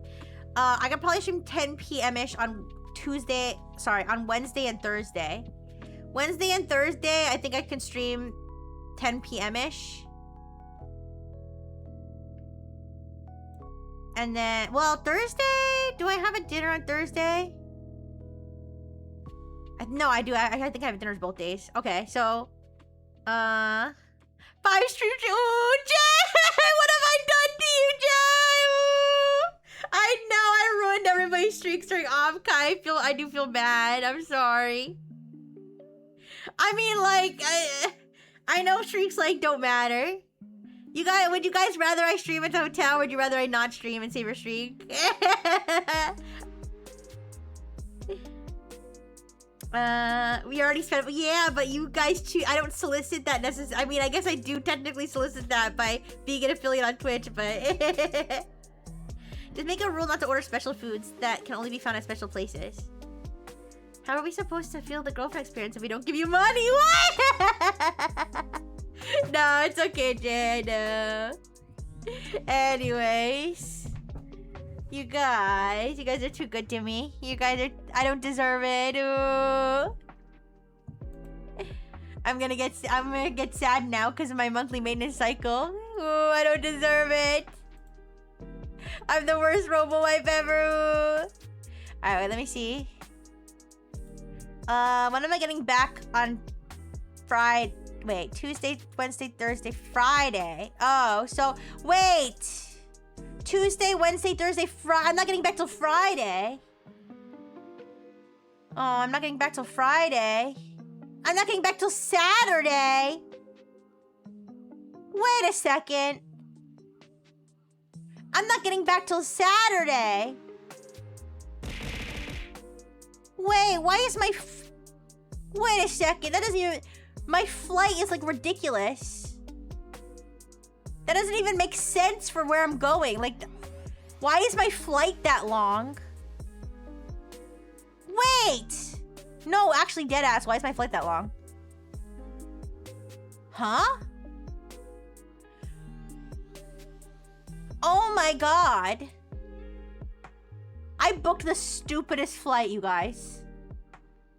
No, it's I don't know. Obviously I'm not gonna say where it's going, but the flight, okay, I think I can say that the place I'm going is not as far away as where I was on the weekend. It's not as far away as San Jose, okay? So my flight should be shorter.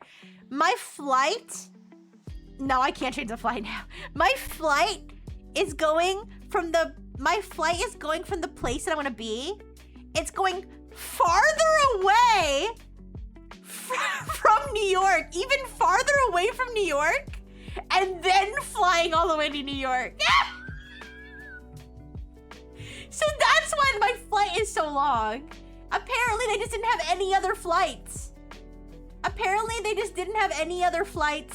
To New York, to my area of New York from the place that I'm gonna be. I mean, I have to assume it just has to do with the way the routes work. Because I don't understand why they would go farther away. But it's literally going farther away. And then coming back. That's crazy. So my flight is gonna be like, holy shit. Oh wait, I'm not accounting for time zones. Wait, I forgot to account for time zones. Wait. It's a little shorter if I count for time zones. Even if I count for time zones, it's like 6 hours. It's like an hour something from, okay, I'm not saying I'm gonna give way too much information. Either way, I'm gonna be traveling for like 10 hours almost. That's crazy. Cancel it and go on the road. Yes, I will drive all the way from undisclosed location. That is very far away that I need to fly to. They're flying you to one of their hub sites. Going in the wrong direction, yes. Yeah, basically, yeah. Hi, Kex. Hello. It's fine, you guys. I'm not even paying for the flight. I'm a 6.5 on the wife scale. Thank you for the honest review. I appreciate it. 6.5 out of 5? No, Jake! Don't update the chart. I've had my monthly maintenance cycle like 3 times in the last month. Okay, there's nothing's making no sense. Alright, you can't track it. 6.5 out of 6.7. Thank you. I'll try to be a 10 out of 10 waifu for you guys. I really will. I deserve all the burgers and smoothies in the world. Oh, Arpic. No, stop. My monthly maintenance cycle is gonna come again! It's gonna come again! I'm gonna have two monthly maintenance cycles at the same time! Stop! Ooh. You guys are too good to me. 2 point... Whoa! Okay, I think it deserves at least a 3. That's kind of harsh, man.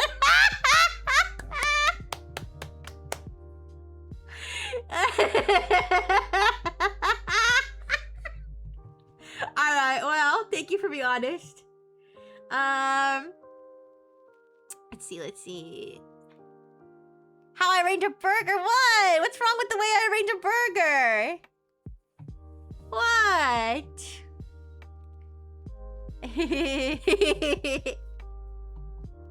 Alright, let's see. I was trying to see if there's any last minute stuff, but I think tech chat is a wrap. How comfortable are the plane chairs? I mean, not very comfortable, but you know, if I'm tired, I'll sleep. So.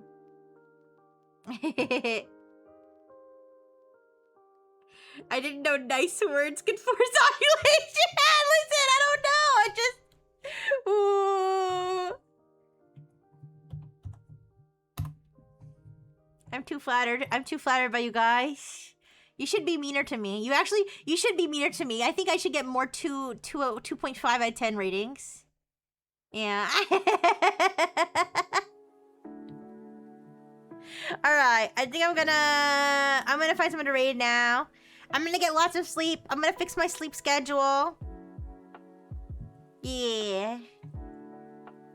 You're too nice. Aww, thank you, Mel. I try to be a nice robot, because you guys deserve it.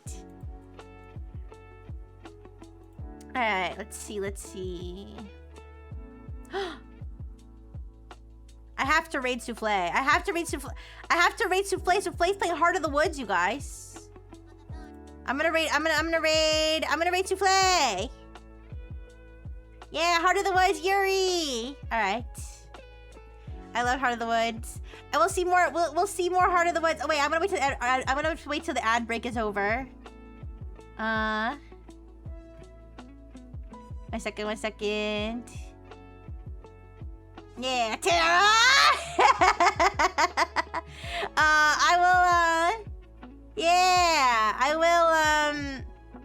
You'll see more Heart of the Woods on Sunday when I do my hand cam, okay?